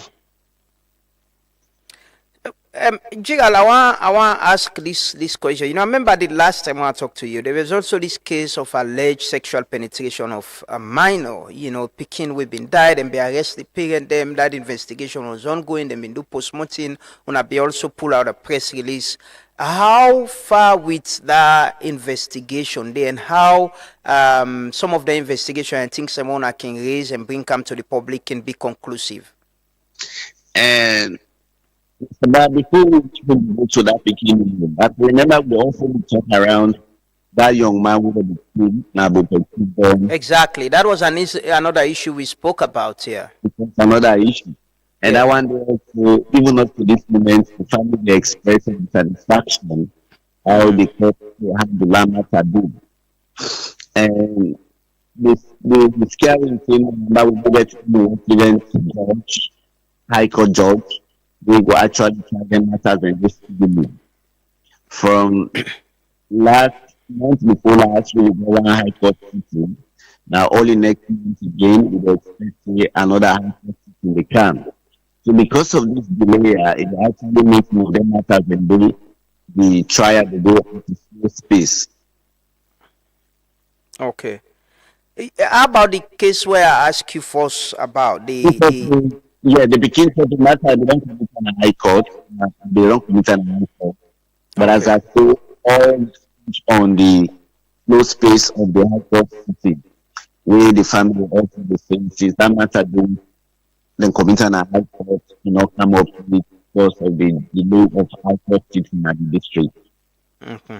Well, thank you so much, Gerald. Thanks for joining us this morning and for giving me the update day. We will keep in touch with you as the investigation the progress. Thank you so much for speaking to us this morning. That now a colleague from Moyamba, Gerald Anthony Fode, been they give you some updates about a police officer where they say die in a mysterious way, and then they call on the police for investigate and bring the family while they investigate and explain how the police officer died. They can't take a short commercial break, but we just want to remind the authorities and say, you building still dirty. We colleague been did it this morning. Simon, you can just show the video quickly. Let people and see them as well. You building the dirty we've been did it from last week, still did it. This is not the start of the week. And I can't imagine. It's almost 8 a.m. now. And people when they go work this morning, they don't take it for grits there. Yeah, this now you build it. It's not so some other place you see. So this is you building now the building where the house we very important ministries them and get some agencies them as well. We did it, Now they don't see so. Not the other side so. If you think say this now some other side out of Freetown. And but like I said the other day, I think Freetown City Council need for good. Maybe new building need some, they need for be part of the Dirty Must Go campaign. If not, being safely then say get there and see how then they dispose it of. But this is very shameful. This is shameful. It's disgraceful. It's unacceptable. We should not accept this to happen at this age and time. This is a bad reflection of we as a nation, a bad reflection of we government, and a bad reflection of we as a people as well. We can take a commercial break. Just some quick updates. The chairman of the opposition APC will be buried today. Honorable Alhaji Kailahun Sare. Then we get a laying out ceremony yesterday na the APC party office. Today then get for today Monday the 22nd. Then get for Leone State. We then get for host na Parliament at 10 a.m. Then they get for happen na Parliament and na be member of Parliament, and so then get for Leone na Parliament. I just go through the statements where the APC pull out. Then they get line in state. And laying out ceremony will be held at the House of Parliament at 10 a.m. There will be this will be followed by Civic laying out ceremony at the Freetown City Council at 12:30 p.m. At 4 p.m. Janaza prayer will be offered at the Amdalai Mosque, Nimbana Street, Freetown. After which the remains of the late Honorable Alhaji Kailahun Sare will be laid to rest at the Kintom Cemetery. That's not the update for today. So 10 a.m. then go do a laying out ceremony in Parliament, and 12:30 a civic laying out ceremony na Freetown City Council, and 4 p.m. the Janaza prayer na Amdala Mosque na Nimbana Street, and later then go bury na the Kintom Cemetery. This is an update from the APC party, and that release is signed by the National Secretary General Lansana Dumbuya. Let's take a quick commercial break. We'll come back shortly. Continue for Stay With We.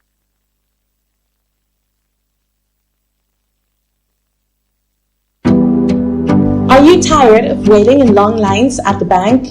Say hello to Omnolite, your ultimate banking solution from EcoBank. With Omnolite, managing your finances has never been easier. Here's why. Omnolite allows you to enjoy easy access to your account information across multiple countries. Monitor your accounts in real time from the comfort of your home or office. Rest assured, with Omnolite, all your online transactions are guaranteed secure. Do you need to transfer funds? No problem. Whether it's domestic or international, Omnolite has got you covered. Make multiple payments effortlessly with our convenient multiple transfer service. And paying bills is a breeze with Quick Bill Pay. Plus, schedule future payments hassle-free with standing order. Want a checkbook? Just request it on Omnolite and it will be delivered to your doorstep within 10 working days. Experience the convenience and efficiency of Omnolite today. Visit us online or at your nearest EcoBank branch to learn more. A better way, a better Africa.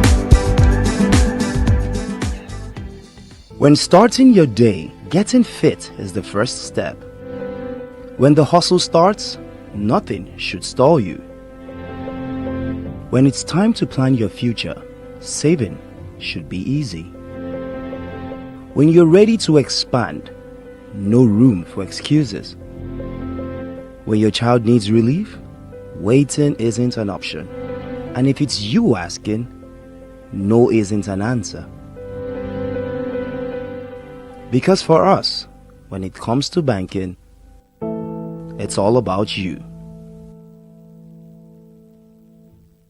Across Sierra Leone, more people are asking the same question. Why buy fuel anywhere else when Cornex gives you more?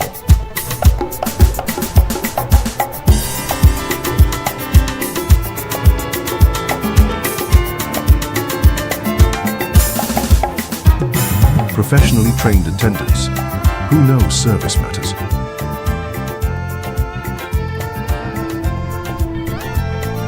Cornex fuel. A litre is a litre every single time. And when it's time to pay, easy.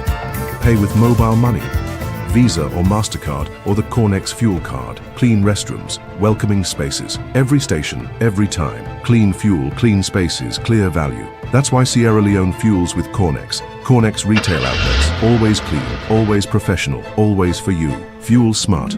Get your Cornex fuel card today.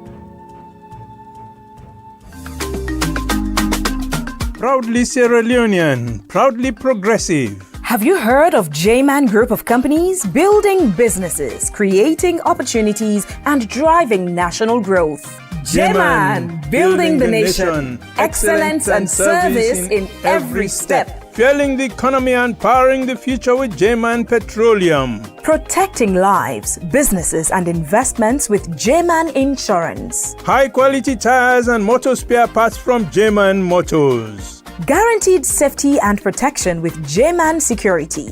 J-Man, together we rise, empowering people, changing lives. As an indigenous company, creating jobs, supporting communities, and contributing to economic development. Innovation, integrity, excellence, service.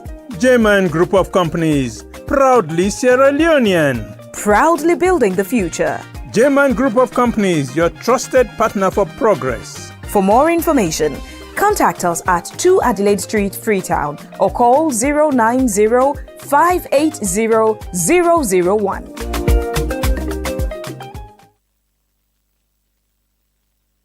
Orange Maxis gets flexible data and voice plans them we go fit you lifestyle. Try the Colat Mini for just 70 Leone and get 2.5 Mbps speed for 7 days. You can need data anytime. Your bundle they give you fast internet anytime you day. For you can prefer customized plan. Your own bundle they make you select the exact data and voice package where you need. Find the best data and voice option now on Maxit. Download the app and stay connected.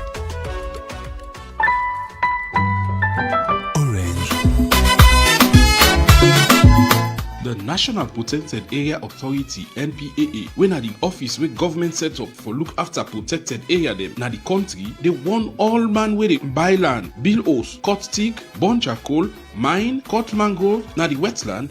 Up the hill them for tapa one time because the law go bet you tranga one where you go pay boku money or go jail, and self you go pay the money and same way so you go the jail. So no say they no want you na for the tomorrow bambai. So if you see person they do them bad thing there na the wetland or protected area na the country, na for report them na the National Protected Area Office where they near you. So if we see caterpillar or motocar them where they go back filling the wetlands them, we go seize them and the law go bet you tranga one. So protect the environment for protect yourself.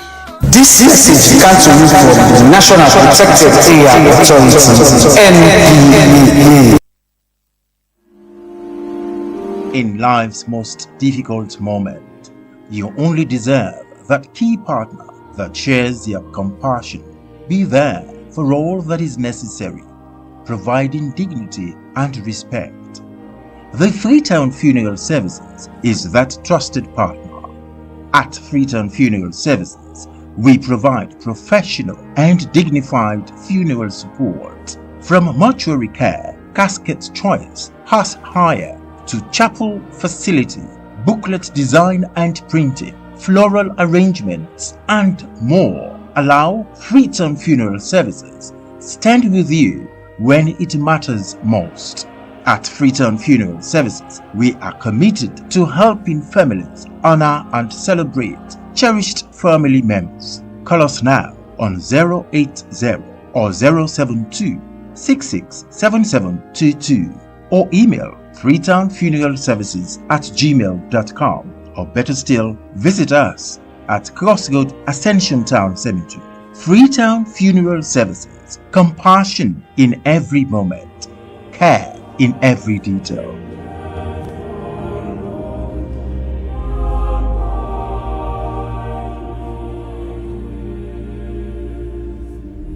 Toots Morning Devotion on Toots FM 103.9, the Facebook, YouTube, and TikTok.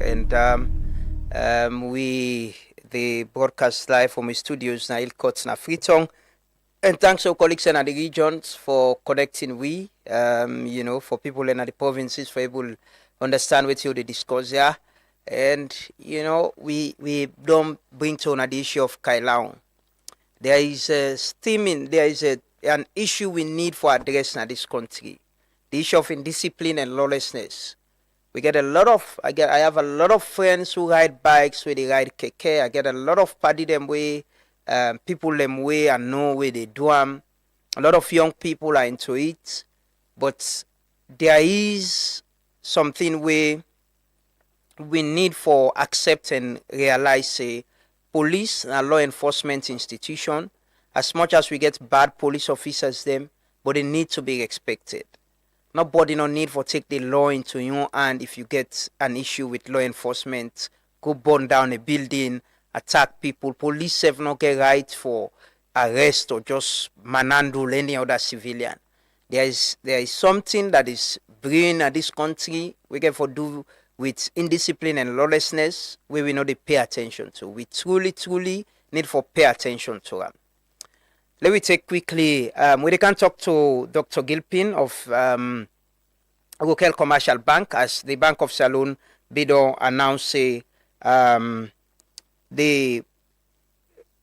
Bank of Salone Bido announced they don't hand over the Union Trust Bank to Rokel Commercial Bank.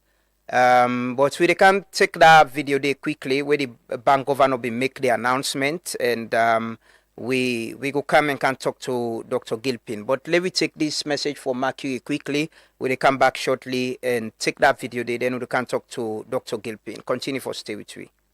Take a chance, on the first in line. Take a chance. You don't get the good news? With Darlene Mercury, you don't come with the biggest news this year. With the Mercury Win a House raffle, you will get your own chance for win host this year, especially if you get Luckian. Make we celebrate the Mercury Win a House raffle, where they begin April 1 and end July 21 this year.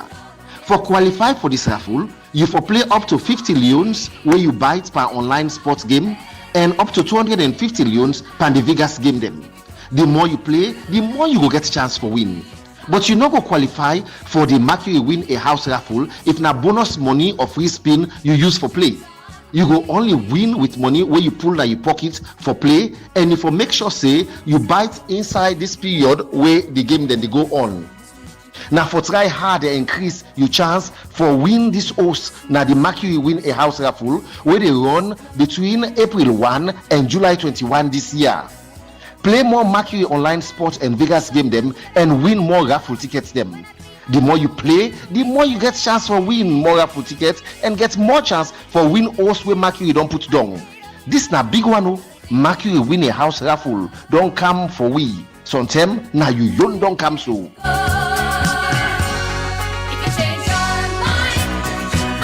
Orange Maxis gets flexible data and voice plans them we go fit you lifestyle. Try the Colat Mini for just 70 Leone and get 2.5 Mbps speed for 7 days. You can need data anytime. Your bundle they give you fast internet anytime you day. For you can prefer customized plan.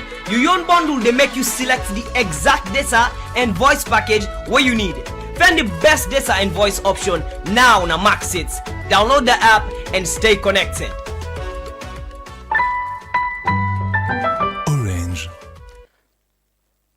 Welcome back. This is the Truth Morning Devotion on Truth FM 103.9 with the broadcast live from our studios na Ilkot na Freetown. We're on Facebook, YouTube and TikTok, and welcoming all we listeners in the regions, the people them way thanks to colleagues them at the regions where they connect this program na the radio so that people will able to listen.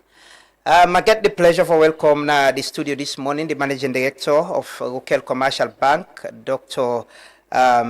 Gilpin. They can talk about the Bank of Salone, the decision very recently, the announcement where the bank governor be make on the transfer of Union Trust Bank to Rokel Commercial Bank.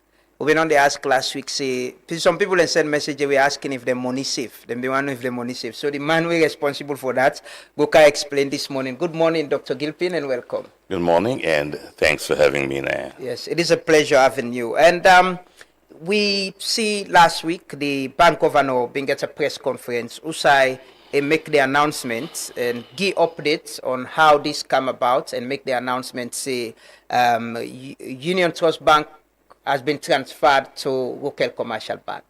What does this mean for Rokel Commercial Bank and you as the managing director? Well, thank you. Actually, this, would I say, as a local bank, stepping in and able for put in foot inside the situation, we help for promote financial stability, also the social well-being of the one that we work in UTB. I think, say, as a bank, we we're happy for able to carry out this function, and most of all, we're happy for let we indicate to the world that local banks are strong enough for able for the purchase and acquisition of another entity where within their straits. Okay, so what's in the transfer? Is it the bank building the properties, the staff, the accounts, them waiting on the takeover? And I don't get like an understanding of what you're taking over. Well, yes, this is a normal purchase and assumption kind of arrangement, wherein you get a good bank, bad bank type of setup. So we take up all the good assets and the bad assets and left with a liquidator for pursue the outstanding liabilities and the outstanding assets and then bad part of the bank. And the good part they will be for manage in that all the deposit, the good liabilities, them like all the depositors and funds, all the they're completely safe. And we continue to work for manage the bank. We take up all the staff them on an interim contract where we're able to work with them and assess them before we bring them over and we're able to run the bank like it is normal. And so stability exists, depositors' funds remain safe, and the financial sector continues to be resilient and sound, and there's no disturbance whatsoever. But this bank, the Bank of Salon been for intervene because they say, there are financial issues with the reserve of the Union Trust Bank. You're taking it over in that position and waiting at the financial consideration of Rokel Commercial Bank going into this? Is it down again for add money to Union Trust Bank, or the bank entirely they come under the general management of Rokel Commercial Bank? Well, Union Trust Bank was put into resolution on December 8th. There was many issues to resolve yonder. And Union Trust Bank, as we every Bank of Salon governor be indicate, they're insolvent, and as a result of that, them not being able to function properly as a bank. At the same time, let me get a huge what they call negative written loss. I mean to say, the money when they work and able to pay anything to the shareholders them, so the shareholders in value was nothing. And with that, over time, the central bank be indicate say they've been give Union Trust Bank some time for putting a capital resolution plan and also for a restoration plan. And also for able to come up and implement this particular plan over some time. So that did not mean to work out very well for them for some years, and the resolution the bank was finally resolved in June 17, when eventually we get for sign over. And so what happens is that Trust Bank exists as a bank, and Rokel Commercial Bank assumed all the assets, the good assets of Union Trust Bank. It's a situation wherein the good part of the bank remains well. The bad part of the bank is with liquidators and all their debts and what they owe and so on and so forth. Liquidators will pursue them, people will get for pay. I believe for say what has happened in a way is good because Rokel Commercial Bank was already fully capitalized. Okay, the story, as you know, the capital of Union Trust Bank was about 33 billion back then, when the required capital for any bank was over 8 million.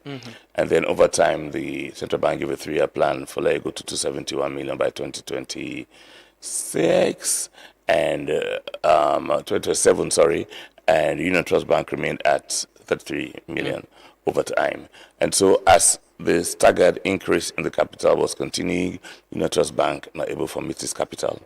And then the return loss have been so huge that there is no way wherein shareholders could have been paid. So you get some fundamental indicators of what they look for in the banking sector. The bank can be liquid, wherein they still get cash on a daily basis, and the deposits funds are used for managing assets.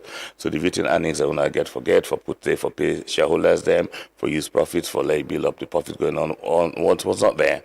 So with all of that, the central bank being here for coming, and it was important for let that happen and let the bank be given the chance for come up with a restoration plan, and that never really materialized. We won't say what we get for do now, like any entity we go able for come in, put in your own bid and try for purchase something. Like an entity we will come in and just wait for see what the indicators will be from the entity we want to forget over time and see what the regulator get for say.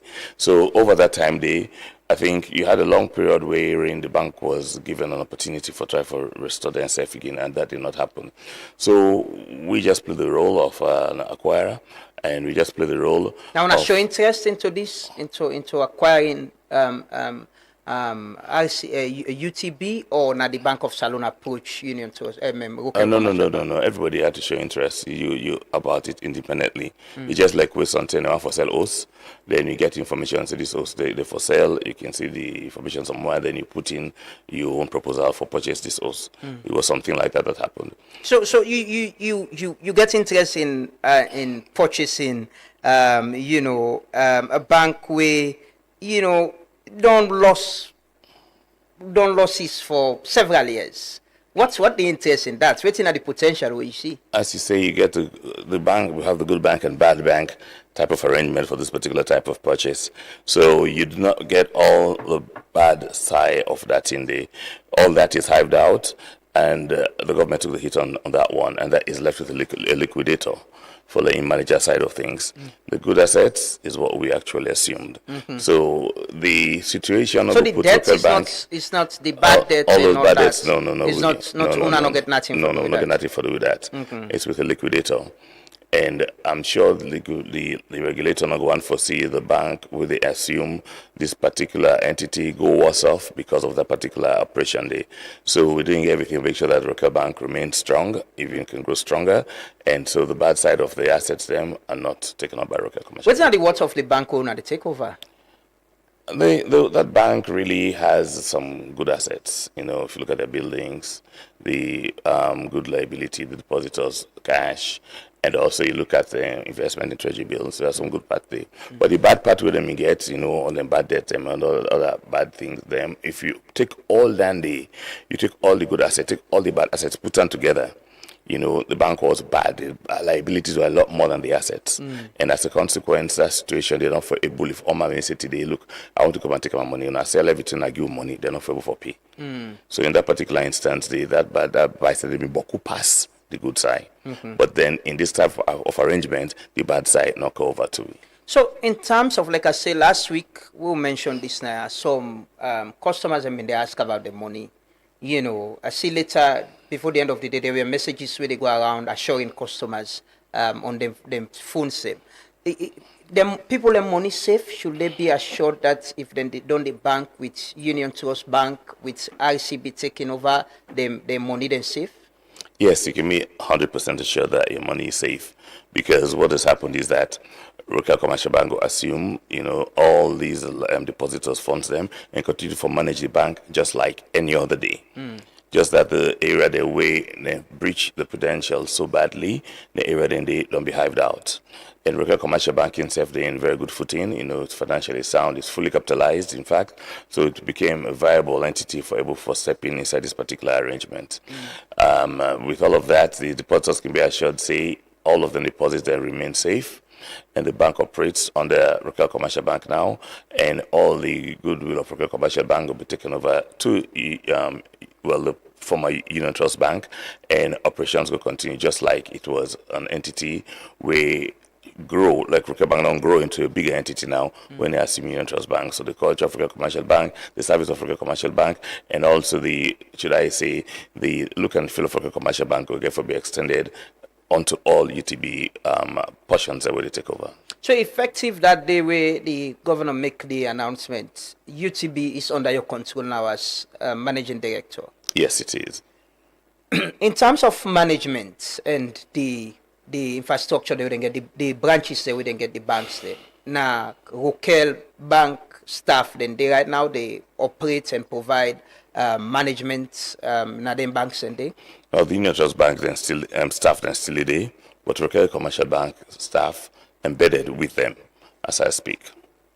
So in terms of some customer, them we get them Union Trust Bank cards, or they don't go pull money. I know Rokel Commercial Bank is very big in branding and all of that. Names get for change, and services then they get for change, and things then get for change. Yes, we got the transition period. We're going to work on that, like for change the names. The service, of course, you can forget the Rokel Bank type of service now. We're going to do it, and this is going to happen over a period of 3 months, 6 months. But effectively, everything continues to operate as it is now. Whilst we go on the IT side, the system side, the clearing side, but things are going to move very fast. We were able for embrace everything as a commercial bank, but in the meantime, customers are not going to notice any major difference. For now, if one forgot to cash now, Rokel Commercial Bank, you're going to, from a UTB branch, you go for access to cash today. If one for access to cash from a Rokel Bank branch, you go for access to cash today using the POS machine. But then with time, within the next 3 months, we will try for the interface all the systems and together as one. Okay. You know, this UTB na the only indigenous, bank we Sierra Leonean own, we Sierra Leonean start and own proudly. We don't talk about you don't deal at the financial sector this long, and we don't talk about what's in your plans and how we want to see Sierra Leoneans getting into the banking sector and people trusting the banking system, and instead of keeping the money in a house, then they take at the bank. What do you think this mean for you as an individual, taking over this? I don't know when last this happened in Salone, for another bank corporate takeover like this. But what does this mean for the financial sector in Salone? Is it building confidence, or there should be concerns? I think it should build confidence, because any say resolutions like for come in now and then.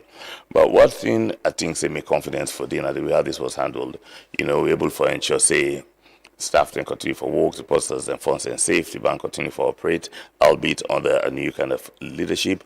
But then I think the central bank did the best, it can in this situation. Think of the alternative, liquidation. In that, then first broke up the bank and sell all the parts off, and all the staff then be sacked. And then probably then reapply for the job under the new owner, and then maybe the bank continues for exist and all the staff continue for loss and jobs, depositors funds them all would have been lost. And so this confidence booster, I think, for the financial sector in Sierra Leone. I mean, for me as the leading a local bank, I think say nobody now go want for in bank we put on a resolution. When this happens, it's not easy, but at the same time you get for no say the stability in the widest scheme of things is most important. So it's been like a situation wherein we make the best out of the situation, wherein everybody can say, yes, okay, my deposits are there. The shareholders, them now UTB, not get anything left because the retained earnings was negative, big negative. So they're not able to pay them anything.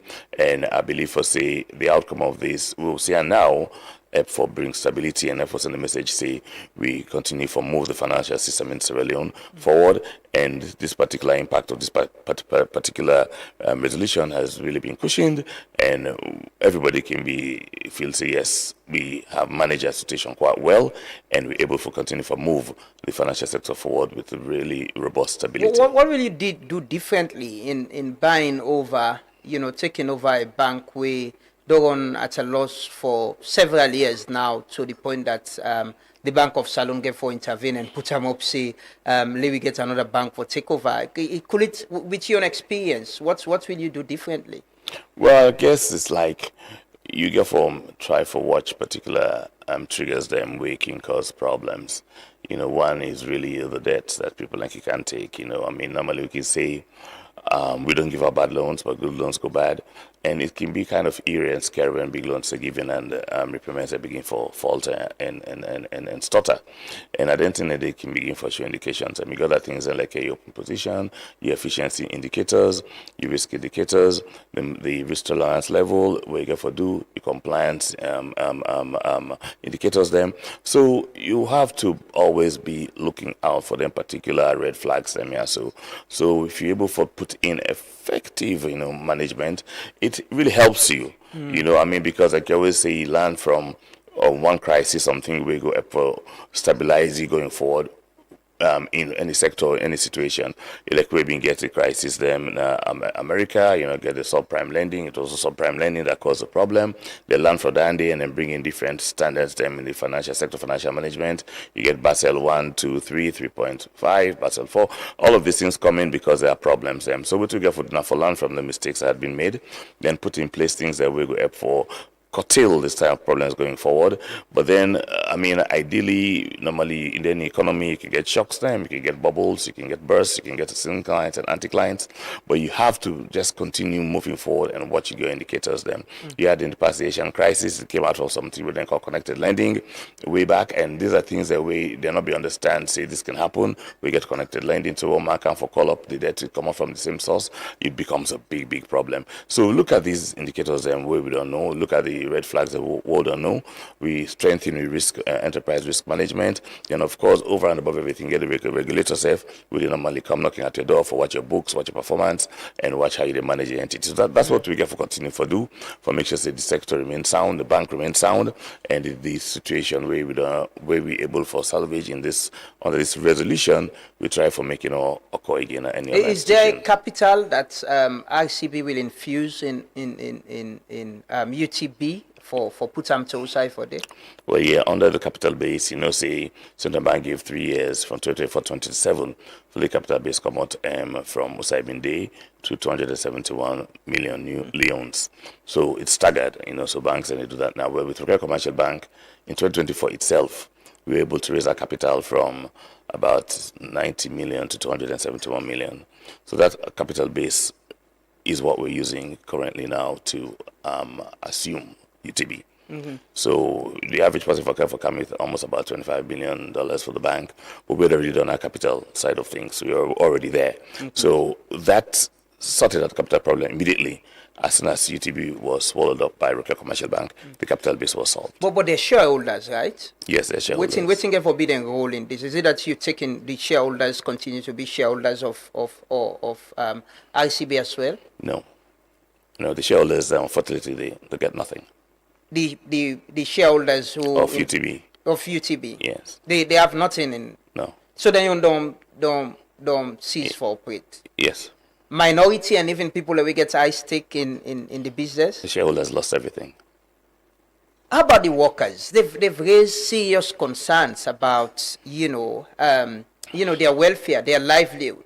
Some of them are concerned that they're going to lose their jobs. Is that then they get for happen with this taking over as well? No, for now, as I said, we don't assume them all. We give them a temporary contract for 6 months. We're going to assume them and watch them. They'll determine the one they will go take on a permanent basis. So for now, it's like, I think, say, they had a really good deal, because we're able to get them on board as a Rokel Commercial Bank. If any other person, any other entity will buy this bank, maybe we forget a different outcome for the workers. So the workers, then really right now, they're pretty okay. And I think, say, they're for happy that they're able to continue their job. And then we will see how best we can absorb them after the interim period of about 3 to 6 months. But there are people who get for lost their job, definitely. Or you can't accumulate, you can't take all of those people. Yeah, definitely not. We'll try to take as many as we can. Is there a percentage, is there an understanding of how many people? Because the bank governor was talking about people them wait and already government intervened for pay the end of service benefits. And some of the staff then pull a statement, say they will not accept that. They're going to court and all of that. No, I think they talk, say them okay with the arrangement we then get, which is them and the government of Sierra Leone. So we come in, we not take on any of the employer liabilities at all. So that has been sorted out with the government. So I think it was really, really pretty good, very magnanimous on the side of government and central bank from looking into the welfare of staff. After the 3 to 6 months transition period, we determine the one they will for take. We'll go try to take as many as possible, but definitely we cannot take all. You realize taking over this bank, I'm sure you realize there are court actions, right? Some shareholders get a matter in a court and also about that. Then they not go affect the confidence and trust of the customers as well. Somebody will go and say, okay, this bank, there is a takeover, there is a court matter, I need to move out and go to another bank. No, this bank is now Rokel Commercial Bank. All right, any court action, then we get to UTB on that side, now with the courts and UTB. This is Rokel Commercial Bank now. So we're not getting nothing for do with the court case. We just get a business for run, we get a service for provide, we get profits for make for our shareholders them, and we're moving on with what if the court come come and decide, say, this decision needs to be reversed, it wasn't right, because the matter is in court?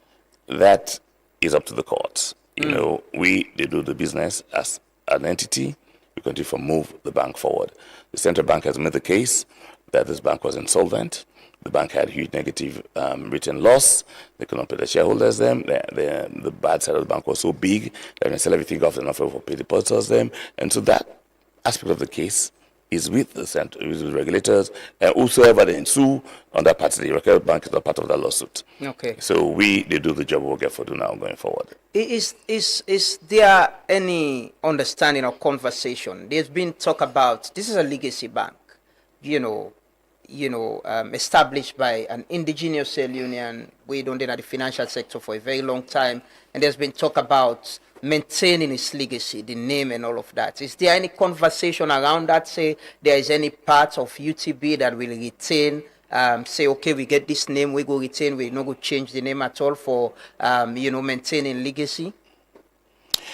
If you recall, once the resolution came to an end and this issue was resolved, the license of UTB was withdrawn by the central bank.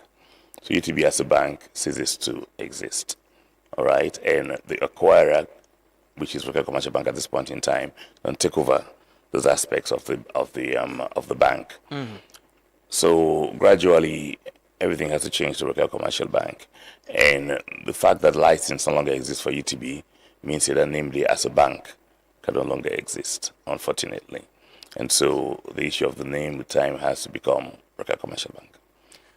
UTB gets a lot of regional presence. Somebody just messaged me from Cambia. Say for the very first time in Cambia, then see Q. After this whole news about Rokel Commercial Bank taking over, there was some panic. A lot of people going at the bank because they don't get clear understanding of what is happening. They try to withdraw the money. Waiting at the assurance, so especially people in the regions, which not clearly understand what is happening. They're scared. There's panic. Yeah, you remember at the start you indicated that some messages are going out that everybody should be calm. The banking operates like normal. They're not afraid.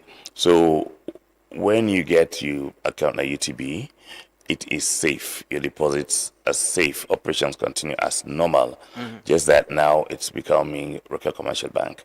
So nobody enough for panic. No, all deposits are okay. Money we did, you want and then go give you. Left and later, they will give you. Next month, they will give you.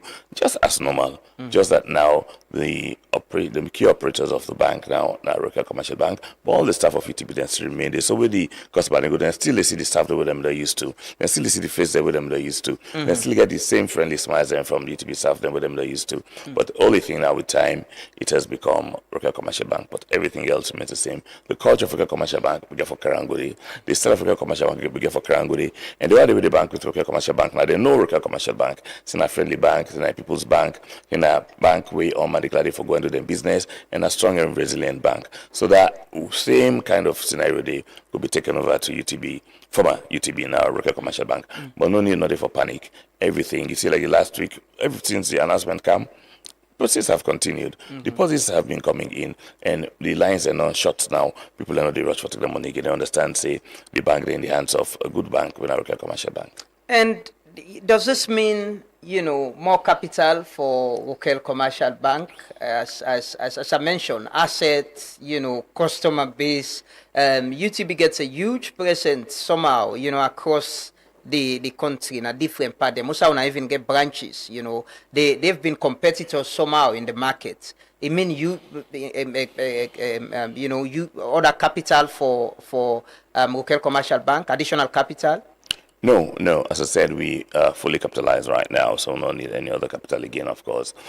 I mean, we just want to grow, so this is going to make me grow further, manage the assets that we don't take up more efficiently, and manage the good liabilities more efficiently, and able to demonstrate with the figures, of course, that this whole new enterprise, the expanded Rokel Commercial Bank, will be profitable and strong going forward. We will go for improve on the profits, improve on our written earnings, and make the bank become more and more resilient. Okay. That's what I want to do. I got some question them. Let's just take them. Maybe you go run through them, because last week people they ask some of the same questions there. This first one say, Mr. Bar, will you please ask him why wouldn't they intervene and refinance the bank and help them out as an indigenous bank instead of taking over? Another one say, how many accounts are you taking over? What the market share? Kudos to Rokel Commercial Bank for promoting economic stability and credibility in the financial sector. Your output has evidently shown that you are capable to take over UTB. How will the dividend be paid to its existing shareholders? Is it same baseline with RCB? Somebody they asked Dandy.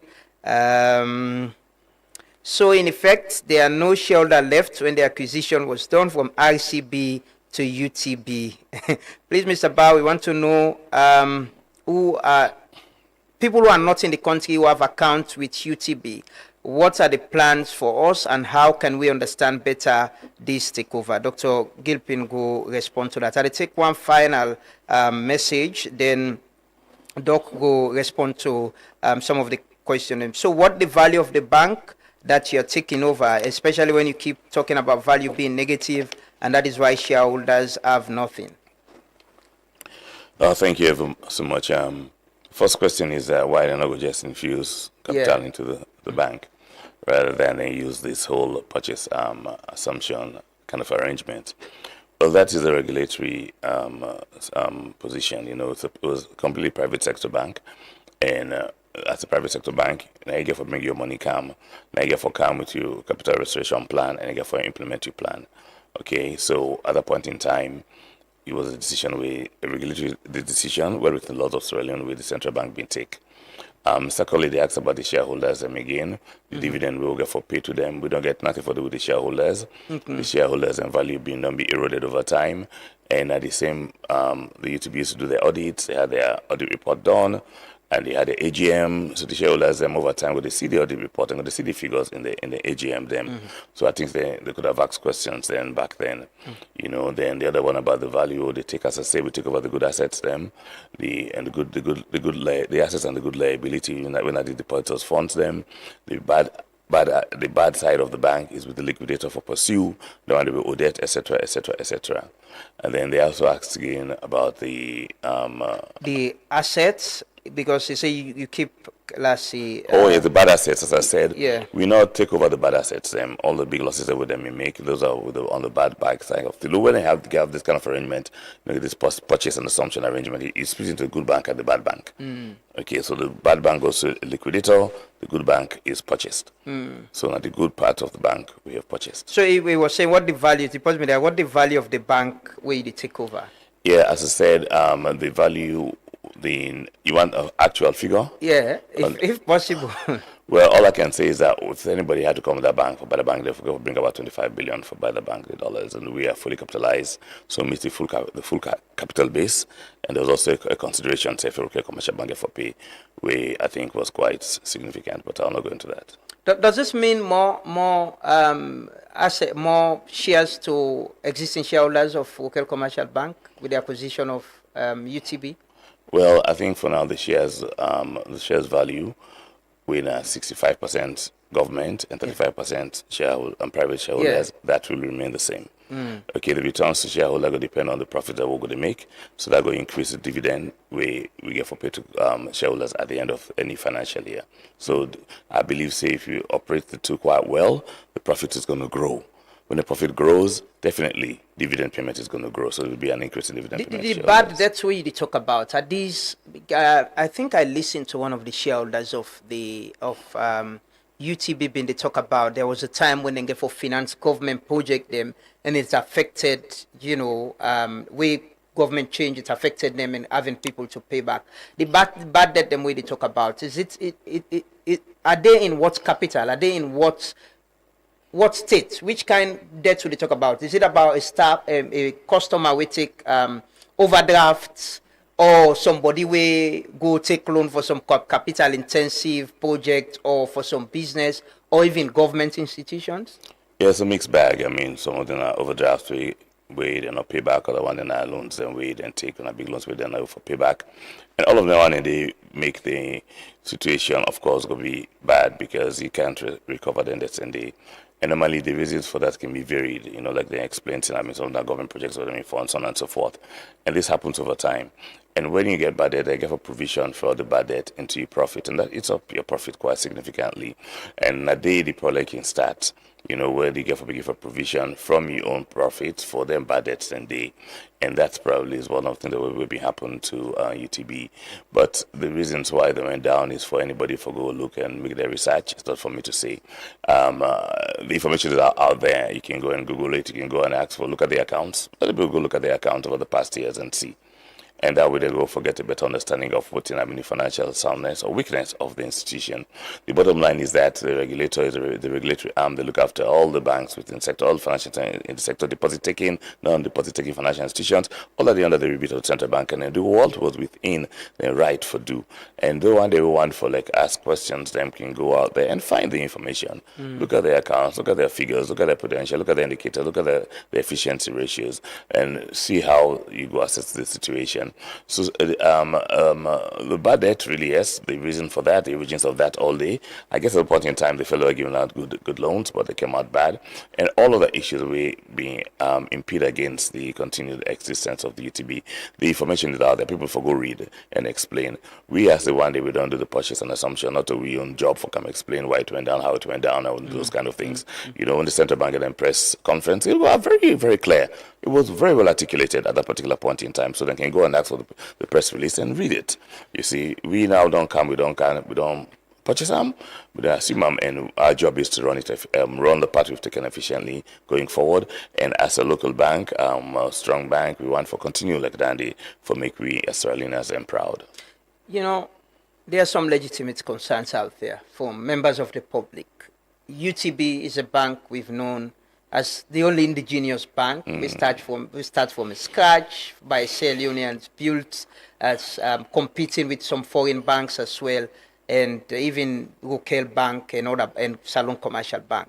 But at this point, people are concerned. Legitimately, they're concerned that the only indigenous bank is going down. It has been taken over by RCB. As a Sierra Leonean, do you feel good that this is happening? That we at a time where most people might be talking about having more Sierra Leoneans coming in the sector, we're having the only indigenous bank, the name they lost in the market. As a Sierra Leonean, I feel like, okay, look, here's the situation. This bank is apparently insolvent. This bank is actually not longer fit to be running as a bank. And so we get external partners them we can come in and assess the economies. International Monetary Fund is a key one. They look at the financial sector, they look at the performance of different entities in the sector, look at all overall intent, and then they see these figures and they will remind you, say this one is like this, that's like that is like that. And I get for take action on a particular thing there. So because the Sierra Leonean, it's not fortunate, it's not a good feeling to say, okay, the indigenous bank had its problems and it has to go down. But then you look at the flip side of that. Okay, what if the bank was liquidated? Because action had to be taken on this institution. Action had to be taken. And so the bank had to do something. Okay, in fact, it was the prior action of the IMF that, look, you have to sort out this problem in your financial sector. So what's the alternative? Liquidation. Liquidation means they broke the bank up and sell it. And everybody lost a job. Depositors are lost in deposits, and that's it. So they would sit on there and cry. We're going to cry. We can't cry bearing for the whole financial sector, because when that happens, there's a contagion. People will be on other banks. Say, hey, Trust Bank, you don't for them with us with deposits. Like we'll take money in other banks. We've seen it in other countries. So the flip side of this is that yes, another entity can take over this bank, and a local entity was deemed fit for take over this bank, and so depositors' funds are safe. Jobs, them people ain't still work. The only issue now is that shareholders of UTB, unfortunately, they get nothing. The bad side of the bank, liquidators go pursue. They want the bank, they go for pursue for raising funds today. And the government made it clear that you take money where you're not being paid, the liquidator is going to come for you. So I think it was like half a dozen of one and six of the other. Something had to be done. Which one you feel say we will be in the best interest of the sector, of the depositors them, and the social impact on the staff, and that is the route we will take. And nobody know happy for an indigenous anything go down. But then over the years when this was happening, I mean, I think City was given an Will opportunity. as somebody we don't talk about financial inclusion and support to indigenous businesses or individuals within the sector, would it have been a different way we for as a nation or as a country or as people in the financial sector could have found a way, so let's save this bank instead of and save this brand and save the legacy of this individual for be an example of other people instead of this total takeover way we get to, and the name is going off. You see, as I say, we are just a purchaser.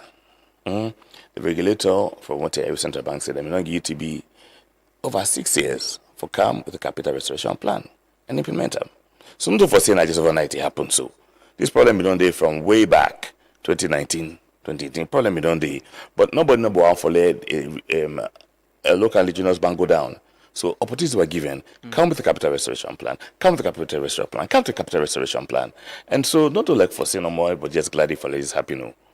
Opportunities were given for come with the plan, like what you talk so, for devise a plan and come in and put these funds in for let the bank continue for run as Union Trust Bank. Not to joy K3 for go do this. I mean, Rokel Commercial Bank was running well as it is.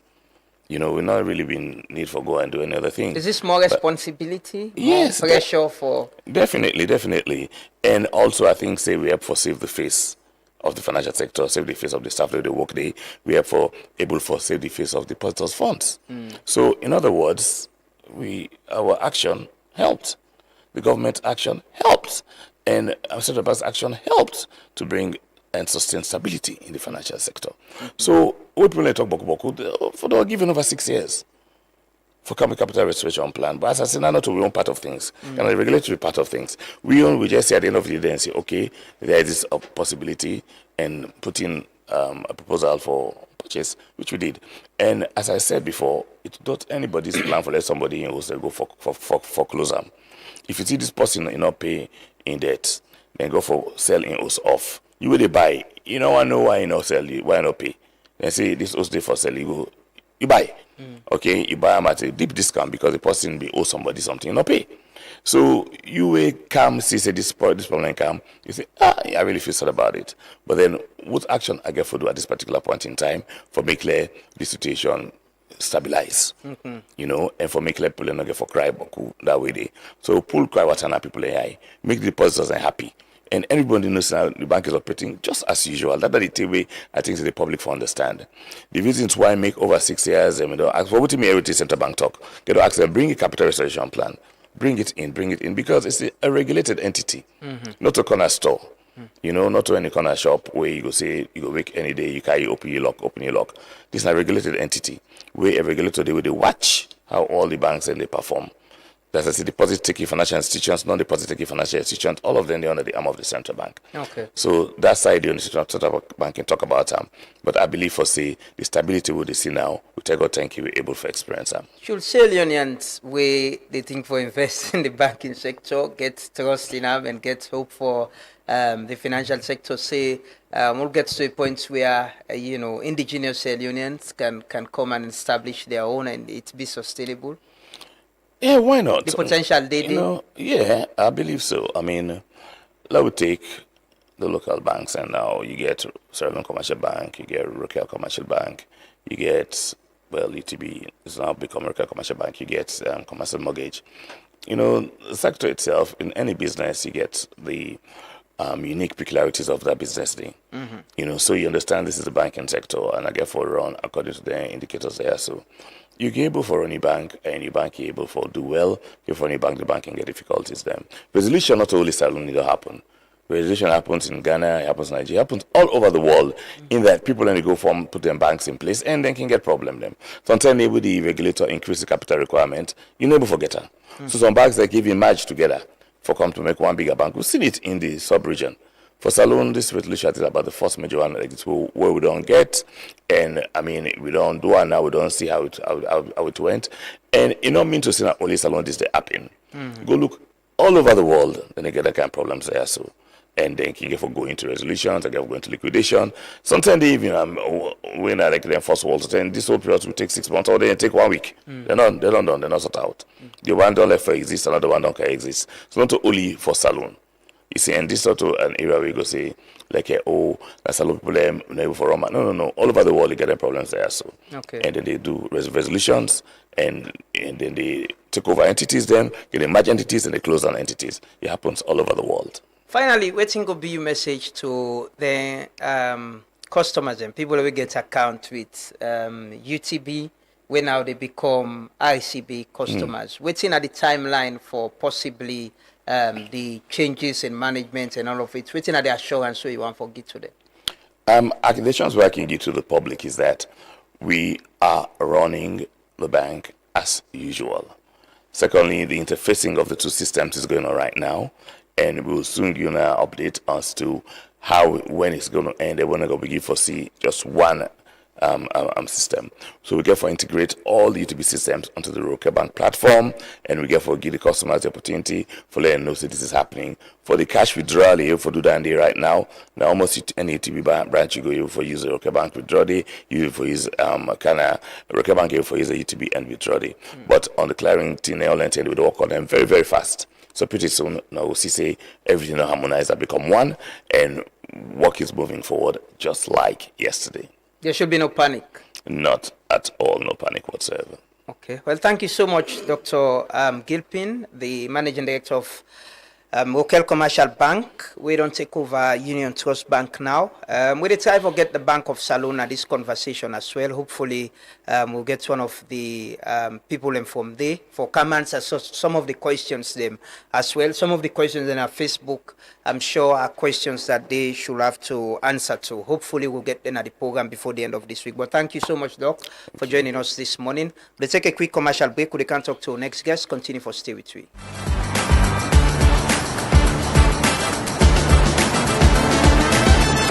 In the heart of Sierra Leone's dynamic rhythm, Rokel Commercial Bank is your beat to a brighter financial future. We're not just a bank, but we're your financial partner committed to your success.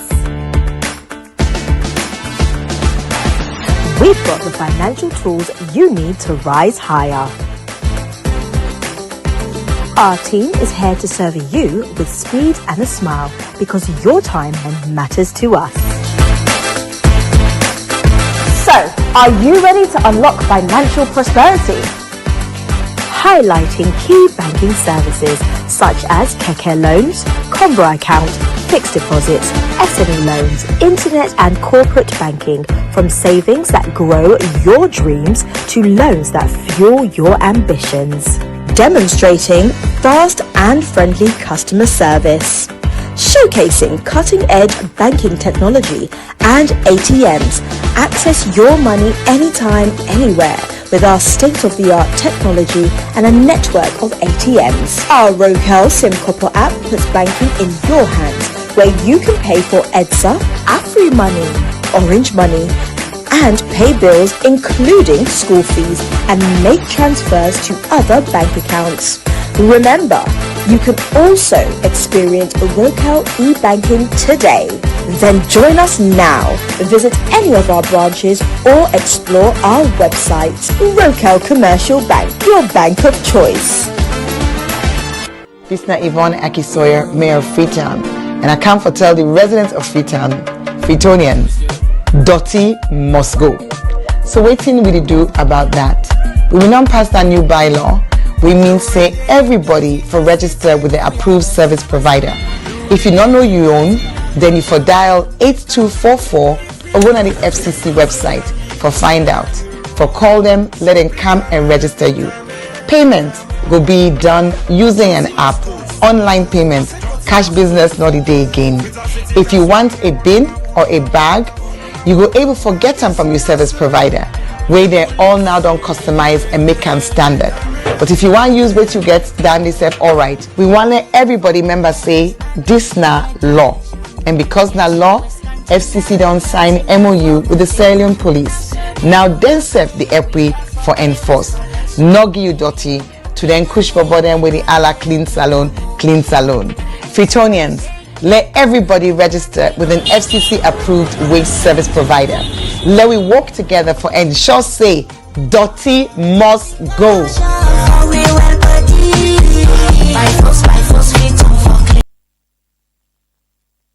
Orange Maxit app, they give you more sweet special features wey designed for make you life simple. No miss events. Buy tickets for concerts, sports match or any show directly from the app. Enter the marketplace, shop latest products them, check special offer them and enjoy exclusive deals. If you make mistake on transaction, no worry. The app gets instant reversal feature where they give you control over your money. All the special features, yeah, and more they waits for you inside the app. Download Maxit now and enjoy the full experience. Orange. Take a chance. On the first in line. Take a chance. You don't hear the good news? With Darlene Mercury, don't come with the biggest news this year. With the Mercury Win a House raffle, you will get your own chance for win host this year, especially if you get luckier. Make we celebrate the Mercury Win a House raffle, where they begin April 1 and end July 21 this year. For qualify for this raffle, you for play up to 50 leons where you buy it per online sports game and up to 250 leons per the Vegas game them. The more you play, the more you will get chance for win. But you no go qualify for the Mercury Win a House raffle if na bonus money or free spin you use for play. You go only win with money where you pull in your pocket for play, and if you make sure say you bite inside this period where the game then they go on. Now for try hard and increase your chance for win this host na the Mercury Win a House raffle where they run between April 1 and July 21 this year. Play more Mercury online sports and Vegas game them and win more raffle tickets them. The more you play, the more you get chance for win more raffle tickets and get more chance for win host where Mercury don't put down. This na big one oh. Mercury Win a House raffle don't come for we. Sometime now you don't come so.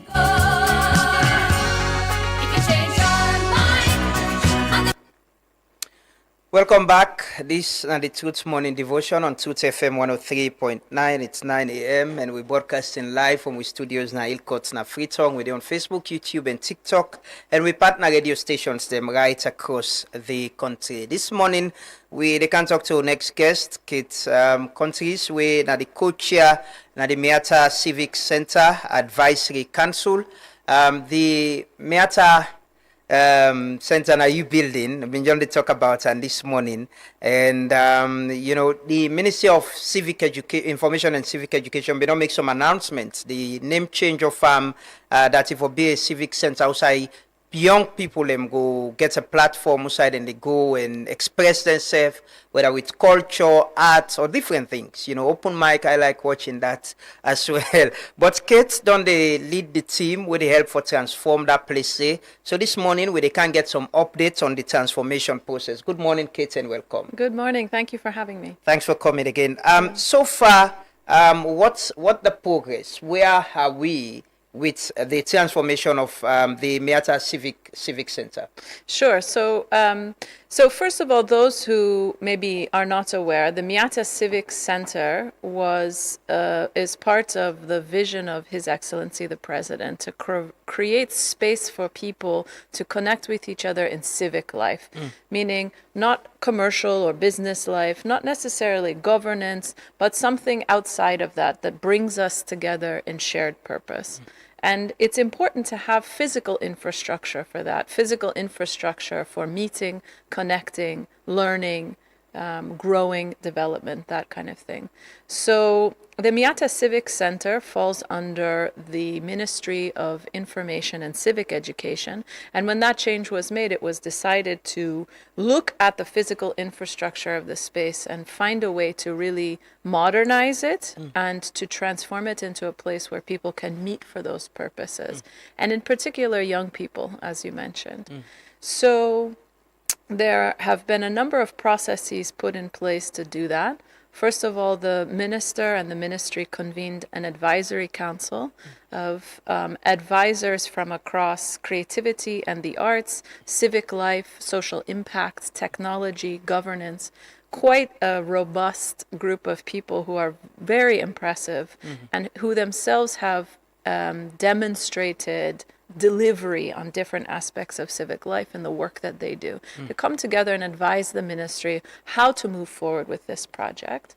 And that has taken different domains. One of it is how should this place be governed and managed. Another is how can we identify the aspects of the physical building that need to be renovated.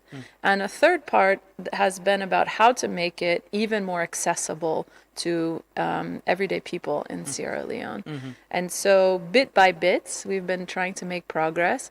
If you've been in Miatta recently, you may have noticed that it's a more comfortable environment because of the air conditioning. So the air conditioning in the entry lobby and some of the workshop spaces has been repaired. We're still working on air conditioning in the main auditorium. There are some large units in there that need to be replaced and put outside. Some of the rooms themselves have undergone some renovation, like the back press briefing room. There are other spaces that have had the ceiling redone in them. We're working on the plumbing now. That's a major issue that needs to be addressed. And we're moving towards the idea of getting common understanding of a certain plumbing standard on just one bathroom so that we can replicate that across all of the bathrooms. When you started, I went to the website. There was a survey, and also asking people to share their ideas, how they want to see the space, how will it look like. Those ideas, do they form part of what you're building presently? Yes, and in fact, one of the main comments in the survey was you need to fix the plumbing in that building. We asked both for ideas for the future and also memories of the past because we wanted to make sure that we were tapping into how people remember that space. In fact, some of our advisors remember being in theater productions at Miatta Civic Center. Others remember attending different events there in ways that they want to bring that back. So we had a lot of responses from the survey, and the survey is also what's been an input into some of the ideas about the governance of the space and the kinds of programming that should happen. So out of that survey, we decided we're going to try to do some sort of pilots to see what different kinds of programming would be interested for people. And so we're getting the physical infrastructure to the space where we can do that, to the place where we feel confident being able to host people to do different kinds of things, see what works, see what people like, and then move forward with that. Transforming from a conference center where people just come, attend conferences, meetings, workshops, to a civic center. What should a civic center, what should we have in our mind? Or what should we picture of transforming that place to a civic center? Sure. It will still be an important place for conferences and events like that, but if you think about going to a conference, most people think about going and listening to other people talk. When we're talking about a civic center, we're talking about people coming together, learning together, talking together, creating new work together, whether it's artistic work, whether they're coming up with new technologies, whether they're part of learning. We had suggestions in the survey for cooking classes. We had suggestions for mindfulness and meditation workshops. We had suggestions for programs for senior citizens. We had lots of different ideas for even people want to use the exterior environment, the parking lots, for festivals and events, things that are participatory in nature. So we're moving from a model where it's a space that's mostly been designated for people to come and sit and listen to a place that will still have opportunity for that, but it's a space for people to come together, talk, co-create, be active members of civic life. And how will this, I know we've been talking about, formalizing or supporting the creative industry in Sierra Leone. As it is presently, according to the World Bank, it's still contributing to the GDP, but it needs some investment and, support. How will this, support culture, art, and will I go on a weekend and watch live music? Yeah, eventually, or film, or theater, or comedy. I mean, we've had so many conversations about the abundance of talent and the need for physical infrastructure to support that. The building was actually built with the support of China, the Chinese government. Yui Building and the Miatta Civic Center were part of a project, I believe in the 70s, to build this infrastructure of governance. And so the ministry is working again in collaboration with the Embassy of China to equip the internal auditorium space with audio and visual equipment. And we're working with our advisors, who include people who are experts in this realm, to identify what is it that's needed to bring it to a world-class level. We still need to fix the seating in the auditorium so that it's banked seating. We still need to work on some of the electrical wiring and things like that. But we're bringing together lots of different partnerships to move in this direction. Is there a timeline to the completion of this? There's an aspiration. We would like to be able to sort of relaunch it by the end of this year. In collaboration with the Civic Fest, but we're also realists. We're realists in the sense that a building that's had some underinvestment for many years is going to take many years to get to a place of full sort of world-class level. So we're going bit by bit. We're not stopping with events. Miatta Civic Center is still open for that's the event point. booking. It's still being accessible, still- and yes. you still have this work that is going on and this aspiration. Yeah, and so actually maybe just to talk about that, one of the key ambitions for the minister and for the advisory council was to make sure that the booking of Miatta could be accessible, transparent, and online. That when you want to use the space, you don't need to go find somebody who knows the minister to ask. You can make an online request, and we've now built that system, which will be launching this week. It's one of the services of the OneGov portal where you can access other government services, and it's a fully online process. You make an account, you submit a request for the dates, which space do you want to use, is it indoor, outdoor, is it daytime, is it nighttime, do you need any additional services? And then on the back end, for now it's the ministry, eventually it'll be a public-private trust that manages the space, evaluates those requests to know when is the space available for the space that you want, is that the appropriate number of people for it, those kinds of things. And then the idea is to get back to people within 3 to 5 working days with a response about the availability and the pricing. Is there private sector investment in this, or it's fully government funded? We would like to begin building that. When you look at cultural centers around the globe, you often see that when you walk into those spaces, you see on the wall the different levels of supporters they have. They have the platinum level, they have the gold level. They actively curate communities of supporters who are sustaining members of what's happening in that space. And of course, those members, in exchange for financial support to the civic and cultural programming of the center or the capital improvements, in exchange for that, they have marketing and branding privileges. Maybe they have some booking preferences if they want to use the space during the year. This is the kind of thing we want to be creating. And we already have seen investment from private sector actors in improving some of the spaces.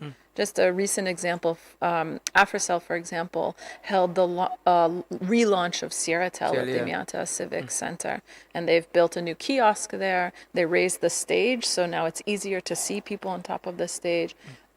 There are, that kind of future forward thinking. Yes, they're doing something for their own program, but it's also something that's going to benefit everybody thereafter.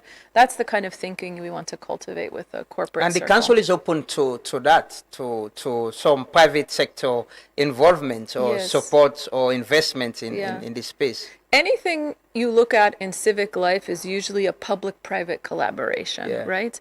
It's comes from that spirit of what's best for everybody, but we all know that different institutions have different roles to play in making that happen. The issue of culture and tradition, when you talk about civic space, maybe we just think about where we can come and learn about our history and all of that. But how do you intend to infuse culture and tradition for people to also learn those things at this space? Yeah, this was something else that came through in the survey responses we got. We had people suggesting, why doesn't the National Dance Troupe offer classes, opportunities for people to learn some of our traditional dancing? Other people were suggesting, why can't we use the exhibition space for historical exhibitions about Sierra Leone or art exhibitions that focus on our culture or craft or tradition? And that is exactly the intention of spaces, this space, to be able to do something like that. So the accessibility you mentioned, checking on, going online and doing bookings as well. What will this space mean for school children? It's very important, to not only host activities, but spaces where they could also come and learn. Not only the museum or what have you, but are there preferences for schools to have access as well?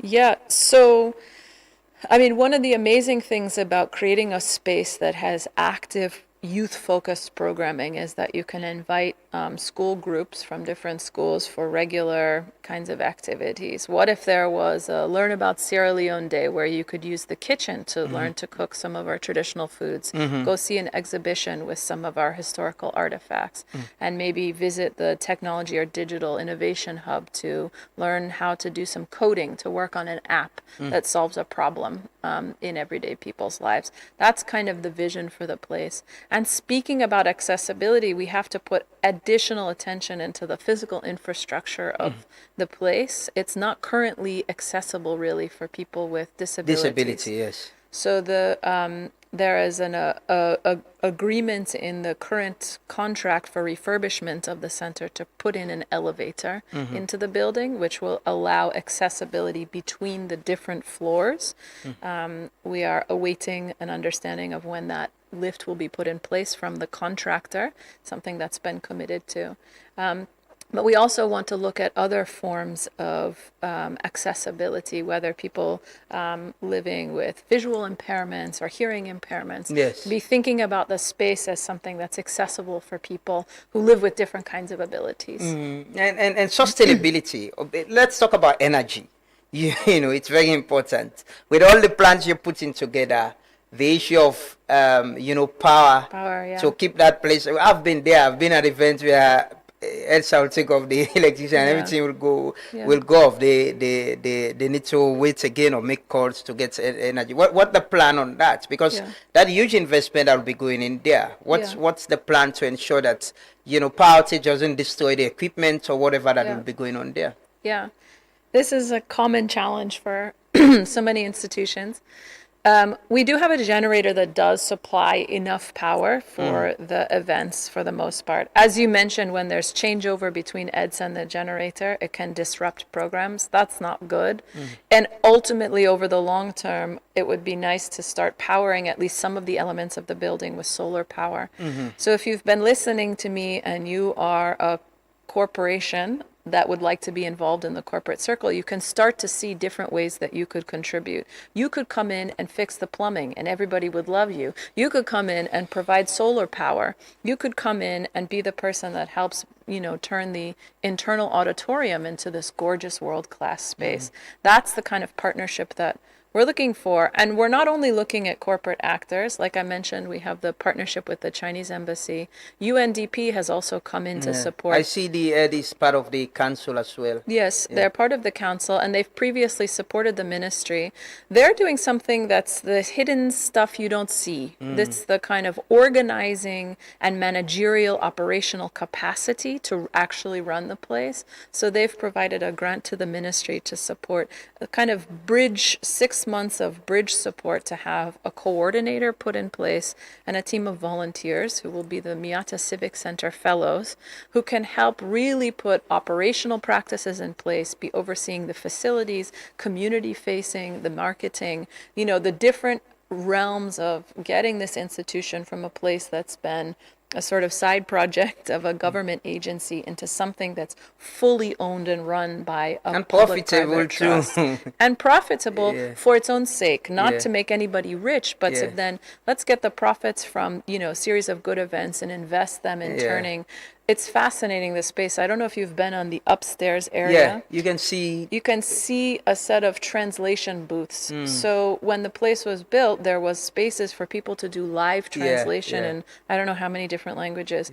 We don't make use of those booths anymore, but they could be amazing podcast recording booths or study spaces or workspaces, you could imagine turning those into a series of productive creative spaces. The idea is to make it accessible 7 days a week or so, say open so people can walk in, do what you want to do and move out. Yeah, with a proper sort of booking system so that we have full awareness of everything that's happening inside the space. You don't want to double book, or you don't want to have one event that's very loud next to a meditation workshop. You have to plan these things, and that's why the support from UNDP is so helpful in setting up sort of the human infrastructure to be able to manage it in that way. And and these things with the investment, I know for a very long time there's been huge investment in new building, in rehabilitating it, previous administration, this administration, but sustainability, sometimes when you go to these public spaces, you watch the investment. Now it looks good with the new chairs. With time, you'll see they look bad. But what the sustainability plan from the perspective of the council to ensure that whatever investment is coming in, whether from government or private partnership, it's sustainable, it's maintained as well. Yeah. So far we've been doing kind of like the emergency repairs, the things that really need to be in place for the space to just be habitable. But now we're at the phase where if we want to start a capital investment phase, we need to have a really strong operating budget. We need to have a capital budget. We need to know how are we going to be turning over profit from the events that are there. So we've put a kind of base rate structure into place that acknowledges the different kinds of actors that would want to be booking the space.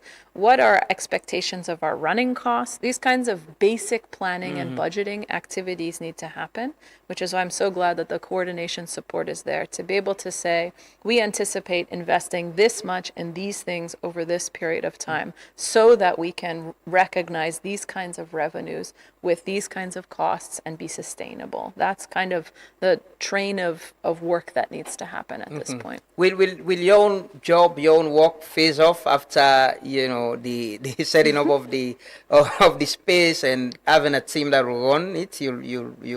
The council will not exist anymore? Well, I think it's good when you look at, I'm an organizational strategist, so I'm also aware of how different institutions are often structured. Typically for this kind of public-private trust, you have a managerial entity, and you also either have a board of directors or a board of advisors that is there to oversee the management of the place. And I could foresee a world in which that structure exists, not only to ensure that the ministry under whose purview this facility fits has proper oversight and management of the institution, but also as a way to bring together members of civil society, private sector, and others who all together have a stake in ensuring that the space stays in good condition over a long term. I could see that there would be a structure like that. So my best guess would be that our advisory council, which has been all volunteer, everybody who's been a part of that council has done it out of the love of their hearts and love for Sierra Leone, that maybe something that transitions into something that looks like a formal governance structure for the institution. Okay. Well, Kate, we want to thank you so much and looking forward to, seeing this space and how it looks like, and how I think there's a need for space in a city where, recreational areas are not that much where young people could go. I have been to the space at Creative Hub. I've seen how packed it is most times when young people are having open mic, poetry session, and the space is small, but young people turn up and they show up. And if there are people who want to get involved, who have ideas, how could they, contribute to what is happening presently? Okay, thank you for that. If you have ideas, our survey is always actually open on the website, miattacivicenter.info. And if you want to get involved in starting to actually shape some of the infrastructure, if you can contribute financial resources, you can contribute your time or your expertise, you can contribute materials, definitely get in touch with us as well. on social media, on the different platforms, and I check my messages. So that's a good way to do that. And then I can channel that offer of support into the advisory council as well. So anybody who wants to get involved, please get in touch. Something like this is a labor of love of many different hands and many perspectives. And we welcome that, because that makes it something, when more hands are on it, more people care about it, hold it carefully, and allow it to sustain itself. What should we look forward to, Well, with this center? I'm really excited about the launch of our online booking request form. That's been months of not just developing the technical flow, but the technical flow informing how do we need to do our processing on the back end. So as with anything, when you launch it, you experience a few bumps in the road. I'm excited to test it out, see how it's received by the public, see what inputs we get about how to make it better, and just really make progress towards that vision of a space that's for everybody inclusively. Will it be more reasonable, the cost to book? So we've actually thought very carefully about the rate structure, because it is a civic space. It's not a private space. And we know that there will be individuals who want to book it.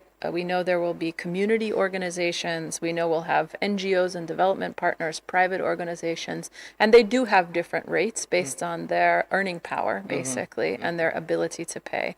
And the idea of that is that we have a service charter that you'll be able to see once you can sign up on the booking platform. The service charter details specifically what those rates are, why those rates are set as they are, and it's based on the current booking rates of Miatta. We actually have market data because we've been doing events there. So I would like to believe, I think it's reasonable.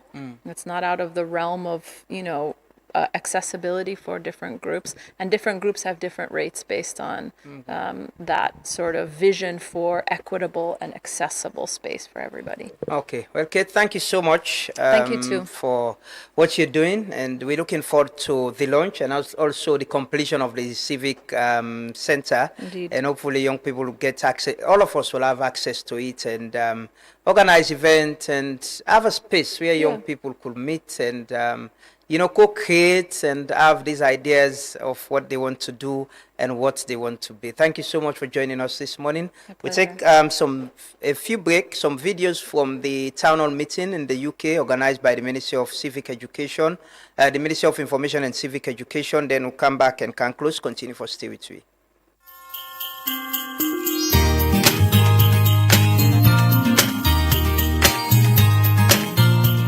Infrastructure. I don't talk about energy, because when you talk about food production, you have to talk about energy. Because the entire food chain, now the jobs there, now the resources there, it's a value chain. It's from production to transformation and to commercialization. Across them three places, then you get excellent opportunity for job creation for young people. So this whole thing with Excellency say we create jobs, 500,000 jobs. We create jobs every day in Sierra Leone. The Minister of Trade will come talk on that every day in Sierra Leone. We bring new companies, we open new companies, we create opportunities. Sierra Leoneans they get job. We build the infrastructure. We build the road network. We build bridges them na places that we bridges have not been there before. Na ferry them been there. We don't put the ferry in a corner. We build bridge. And we continue to build more bridges across the country for increased connectivity, increased access to market for people the way they into agriculture. Then a big opportunity. Today, we do very well in the mining space in Sierra Leone. When we come as a government, we decide to say, look, for far too long, all the money we get in the mining sector is not well governed. So we passed new reforms. We passed the Mines and Minerals Act. For the first time now in Sierra Leone, since independence, government they get a stake in mining companies. We can set up a mining companies, government they get a stake inside. So government they get tax, they get royalties.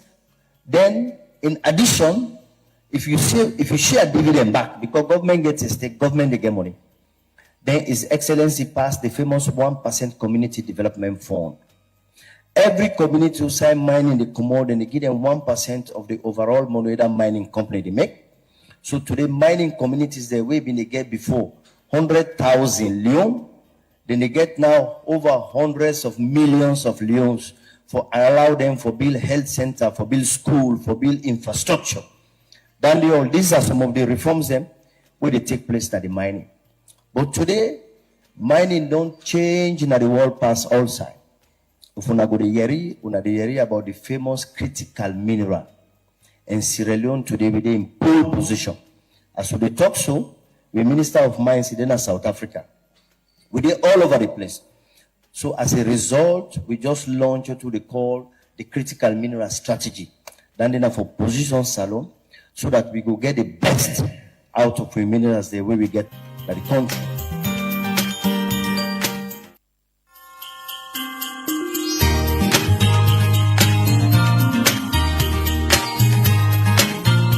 The way Sierra Leoneans and they talk about most times is about the feed salon. The feed salon today in His Excellency the President in flagship program, agriculture. We say when you look at a country like Sierra Leone, abundant rainfall, excellent vegetation, Sierra Leone does not have any business to be importing food 100%. We have to do the investment. So His Excellency made Feed Salon a flagship program with 3 overriding objectives. 1, increase domestic food production. We do a lot of investment. Today, Sierra Leone would produce onion, would all reduce massively the importation of onion. And in the next couple of years, 2-3 years from now, because this company, the way they do that, they don't get additional financing for expand. We're not going to import yabasi again as well. We grow them, we market them. In other areas, the minister will talk about them. Rice, domestic rice production don't increase, na salon. Today, with the number of rice, the tonnage will be the import before, it don't reduce drastically. With the expand poultry, first time for do poultry in a salon was an enormous challenge because of the feed, because of the vaccines. But today now we get industrial poultry the way they succeed, where they do very well. We don't begin overall the produce we own eggs then a Sierra Leone, chicken homegrown, which in una na England yard UK they call organic chicken.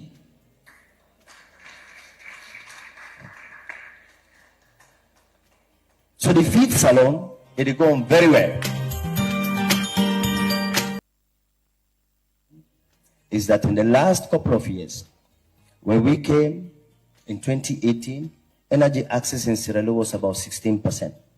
Today we are around 34%. But yet still people they ask, what you make blackout still there? It's the demand. If you take Freetown alone, you need about 110 megawatt to the call peak power. When we become, the generation of Freetown was less than 60%. Today, we generate electricity, we don't increase generation capacity. Bunguna, of course, they will 40 megawatt. Then we get car power in Freetown. We don't launch what we call renewable solar energy. We just, if you follow the news, just last week, His Excellency launched a 40 megawatt solar plant that will not inject additional 40 megawatt.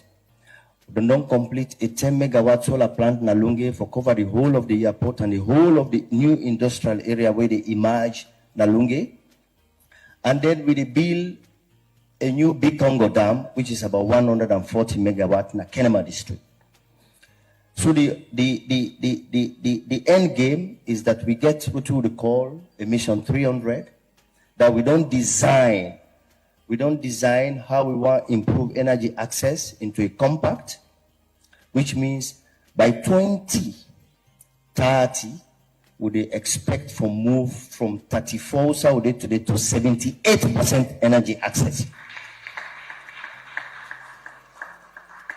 In addition, we don't get investment. American investment alone in the energy space is about $1 billion. Me way there, what been come, His Excellency give me the MCC. I work very hard.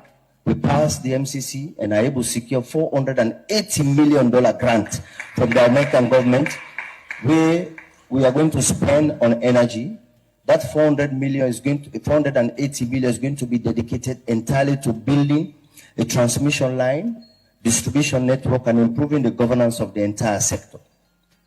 The Americans, they also provide loan to a company, a South African company, mixed South African Sierra Leonean company called Mineli, about over $480 million.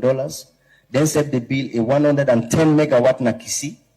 And no say we can care anytime they carry the machine and the turbines will scatter over social media. That one is on, and that one will begin generate electricity by March 2027.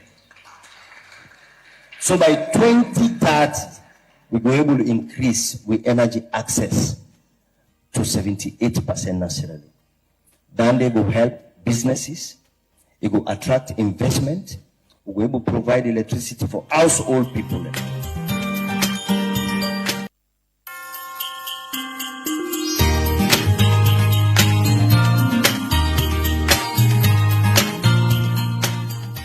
Today, Sierra Leoneans, they worry about the Kush pandemic. Sierra Leoneans, they worry about the port within the use for transport cocaine to Europe. We know, we acknowledge, say it's a concern to European partners, a concern to government. Government also, they engage, they take steps. We camp on the Kush rehabilitation. Today, the Kush, una say go see, we fight them very, very hard. We don't create additional rehabilitation centers there. We also do very hard on enforcement, law enforcement. So we get a joint security law enforcement operations where they make sure so they track hotspots them, they track people them. As of last week, the latest statistics we'll get from the court, we don't do 128 convictions. Una say go do the famous prison sentence, so we give one of the drug trafficker lately. We did on Dande very well. On the shipment, Dande said, over the years, what did happen in Salon is that because people in the camp for do fishing, people in the camp, they were open big fishing companies, what they call industrial fishing. So government give them opportunity for let them build their own fish harbor. Then you get mining companies then back. Then mining companies they are today, we get 4 big mining ports. We get 3 in Freetown, and we get 1 at the southeast, when at the Niti port. These are ports then where you get the biggest ships them. Now the world they go there for go take minerals. All of these ports who put people in there when an immigration officer, where now just ordinary compliance officers. So government not ever pay attention. I make us say government acknowledge some of the challenges them back in that place. Government not ever pay attention for put excessive security, joint intelligence, security and enforcement officer. So some of them put here today because we don't lose track of the security way they did, then don't begin to use them for other things. So when we realize, we see shipments them, they go out, then government say, we'll come back to the drawing table. Now let's extend security, strong security surveillance to all the mining port and all the industrial harbor port. The Minister of Marine Resources there, he will tell you, say, in addition to those 14 industrial fishing harbor and then mining port, you get over 41 landing sites. We say big boats they go, Nasalovo, they get a license. So now they do an entire security architecture. Government don't contract a European security firm. We've been there Freetown last week. We don't begin do what they call maritime security audit. We say for the invest resources into that, for make sure say we secure their harbor and they we secure the port so that at least at the end of the day, Governments have them take responsibility for do what for do. Because we're very careful about international organized crime. So they take all the steps there as a government to do that. Okay, welcome back. That now the Honorable Vice President, we've been they talk on several issues them na the town hall meeting the UK where the Ministry of Information and Civic Education organize na the UK. Hopefully we'll get the minister na someday. Hopefully we return, because I see there are a lot of concerns. People say, some people were asking waiting at the cost. These are legitimate concerns, by the way. If finally the public know waiting at the cost, how much it costs we for do this, waiting at the impact we they create to we sell union diaspora community, and as well there are people who have been they complain about they were not allowed to ask questions. You know, hopefully we'll get the minister Naya and ask some of them questions, and then give people the opportunity for ask the questions them where they want for ask.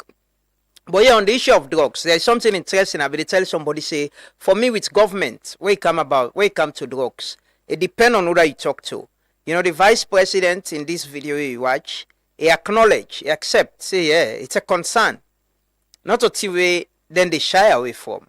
And then they work with the European partners them. But also in the same government, you get other people who they say, no, Europe should not tell us what to do. They're not what tell we with, you know, everybody get their own position. But once you are very clear, now that there is a concern, it's a legitimate concern about drugs, this place being used. We know they produce drugs. There is no reports where they say they produce drugs. But because of, you know, we perhaps not get the capacity for manage, report them.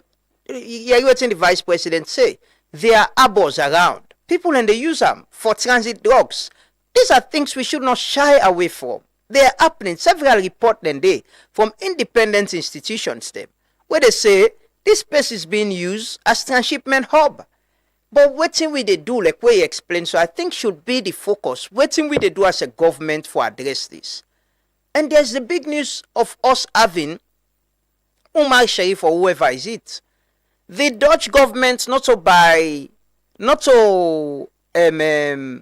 guess say ideal. There was a video and photos where show say this man where they say they want, then a church with the president of we country. It's in up 1, 2, I think it's the third row inside church. There's a video evidence of that. There are photos where don't show this man with people them. One of them been get government appointment, and one of them still gets government appointment. Video where show this man. Police come and confirm, say yes, this man of this video where don't they go around. We not get record of a name Josh, but na Umar Sharif. We dey investigate with the FENAM. Now we accept, now we agree. And the Dutch government, they ask we now, say, una this money they told now, una give him. If we not get why we not tell them say we not get this man. Let's come out and say no. Let police come out and tell we say we been they defend this man, but we not say again. They not there again. They don't move go other side.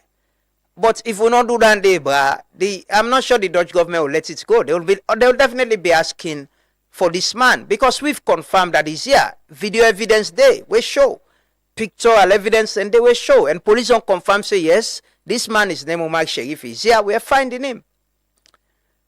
But you know, if it's government, where he can pan drugs and Josh, nobody knows him, nobody knows where he is. But yeah, everybody get their own reaction to the drugs issue. Some people use their emotions to respond to it. They say things how they want to say it. But other people recognize and acknowledge, say yes, it's a problem, and they're fixing it. And hopefully, government will respond to the Dutch government because we see the Dutch Prime Minister talking about it now. The EU, it said, and they use EU now for requests for extradition and all of that. So hopefully, we will engage further and resolve them. But yeah, we just still want for showing you building how it was on Friday and how it's still there. Simon, can just show the video on Friday. Let's play that video. They will play Emmanuel in video of this morning. Our civil society activities. I just be shown a view, an unsightly view, embarrassing view. Now, one of the biggest structure or edifice where government gets, where they house multi-ministries and other departments. When are you building? And I see that are we serious as a people? This is an eyesore. It is embarrassing. It is a national embarrassment. Today is the 22nd day of June 2026, and I come now you building for come know whether the dirty will be piled there, still there, and as you see right behind me, the dirty still there now the location. The dirty still pile there. Now take a mate. As you see people they come for camping, take up cup them. The dirty still pile, and this now you building. Now the building that's, and this now the car park. The dirty still pile. As you see right there. Dirty still pile at the location. Dirty still there now. Today is the 22nd day of June 2026. This now you building. So that's you building, and that's how you building was since last week. That is how you building is this morning. So you building at the place where host we Ministry of Information and Civic Education, Ministry of Health, Ministry of Trade and Industry, Ministry of Fisheries and Marine Resources, Ministry of Political and Public Affairs and Political Affairs also, Ministry of Transport and Aviation, and I think you get other agencies with it. But that is how you building is. That is how it is since last week. That is how it is till this morning. We will continue for check day if they go clear the dirty up. But this is shameful on a Monday morning. Usai most of we government people and they go work. This now we don't dirty for the past week and still continue for be dirty. So I don't know how we they lead by example, and now we could tell people say they need for be better citizen and good citizen. Where usai the people them where they lead with public service, political appointees is as filthy as it is. This is a reflection of we as a people. It's a reflection of we government. It's a reflection of how we turn like. It's shameful, it's unacceptable, and we bring and come to the attention of the president as well, and whoever responsible. But I've been on check. They say now the Ministry of Works responsible for handle waste inside your building. I don't know if the city council involved in that. Maybe they go intervene and help them. But it's clear to me. I talked to, and there is an estate manager. My colleagues have been on the try for reach out to him. I think while we colleague go there on Friday, call the estate manager. The manager tell and say then they can't clear up there. On that Friday day, she stood there till late in the evening. They're not clear day. So this morning we send we colleague back for go watch. If they're not clear day, it's still the same. So there is someone who is responsible and nothing is being done. And we go check back if they don't see the day. We go still bring and come to now. But now they end the program this morning. Many thanks to Ona viewers and we join with this morning and we listen as them na the region. We still there off here on radio in Freetown. They try for fix we technical issue na Leicester Peak. And yeah, bear with us. It will be fixed someday soon. And but thanks for being with us. Thanks for always starting your morning with us, and we appreciate that so much. And I want to thank all the people that we wish me happy birthday, the people that we send messages, comments, and calls. We post me on social media as well. Appreciate that so much, and my colleagues as well for the surprise. Thanks to the technical and production team. We'll keep an eye on the situation at Kailahun. Hopefully tomorrow we'll bring on more updates as and when we get them. But still we'll meet back tomorrow 6:30 in the morning. We always can start early. For God and country, serve your conscience. Be honest with yourself. Be sincere. Try for doing right. Avoid doing wrong. Be a law-abiding citizen. Be a law-abiding citizen. Because the two nine they always last. Just try for be a good person. So we'll meet back tomorrow. Have a lovely day and a productive week. We'll end with the video still from you building. The video last week and the video this week. And hopefully, then when we're responsible, we go clean and day. But then see how don't normalize them. That's the sad part. No action will be taken. No one will be held accountable. It go happen and go clean day. It go get for happen again. Because no one will be held accountable for this. This is shameful, disgraceful, and unacceptable. But then we done day. And have a lovely day and continue for stay with Truth Media. Sunday there in the morning, me and Daniel Esper, our civil society activists. I just be shown a view, an unsightly view, embarrassing view. Now, one of the biggest structure or edifice where government gets, where they house multi-ministries and other departments. When are you rebuilding? Now see that you ready? Are we serious as a people? This is an eyesore. It is embarrassing. It is a national embarrassment. Today na the 22nd day of June 2026, and I come now you building for come know whether the dirty will be piled there, still there, and as you can see right behind me, the dirty is still there now the location. The dirty still pile there. Now take a mate. As you see people they come for camping, take up cup them. The dirty still pile, and it's now you building. Now the building that's, and this now the car park. The dirty still pile, as you see right there. Dirty still pile at the location. Dirty still there now. Today is the 22nd day of June 2026. This now you building. Respect to all massive and crew. It's been a long time you've been away from home. That's why me come back, the way me sing things like one, me bring you these conscious reggae vibes. Jah be my guide, Rastafari. Papa, you been tell we say, make we trust the process. But man, it is called the progress of the process. We are in suit and tie, and dirty character. Thief man, they all a thief now, this is them batter. I, Rasta man, me know Eric Cock and Bull, me represent blue, white and blue. That's what me have to do. You meet the water dirty, you know it make you settle, and then you jump inside, you don't dirty and more. Thief man, they all a thief now, this is them batter. Salon they go behind, who that now we go believe. Oh, this na wrong side life, we dey live so. If they all a thief, who that now we go believe. This na wrong side life, we dey live so. Sorry, say na sana, self say na sorry. Oh, this na wrong side life.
This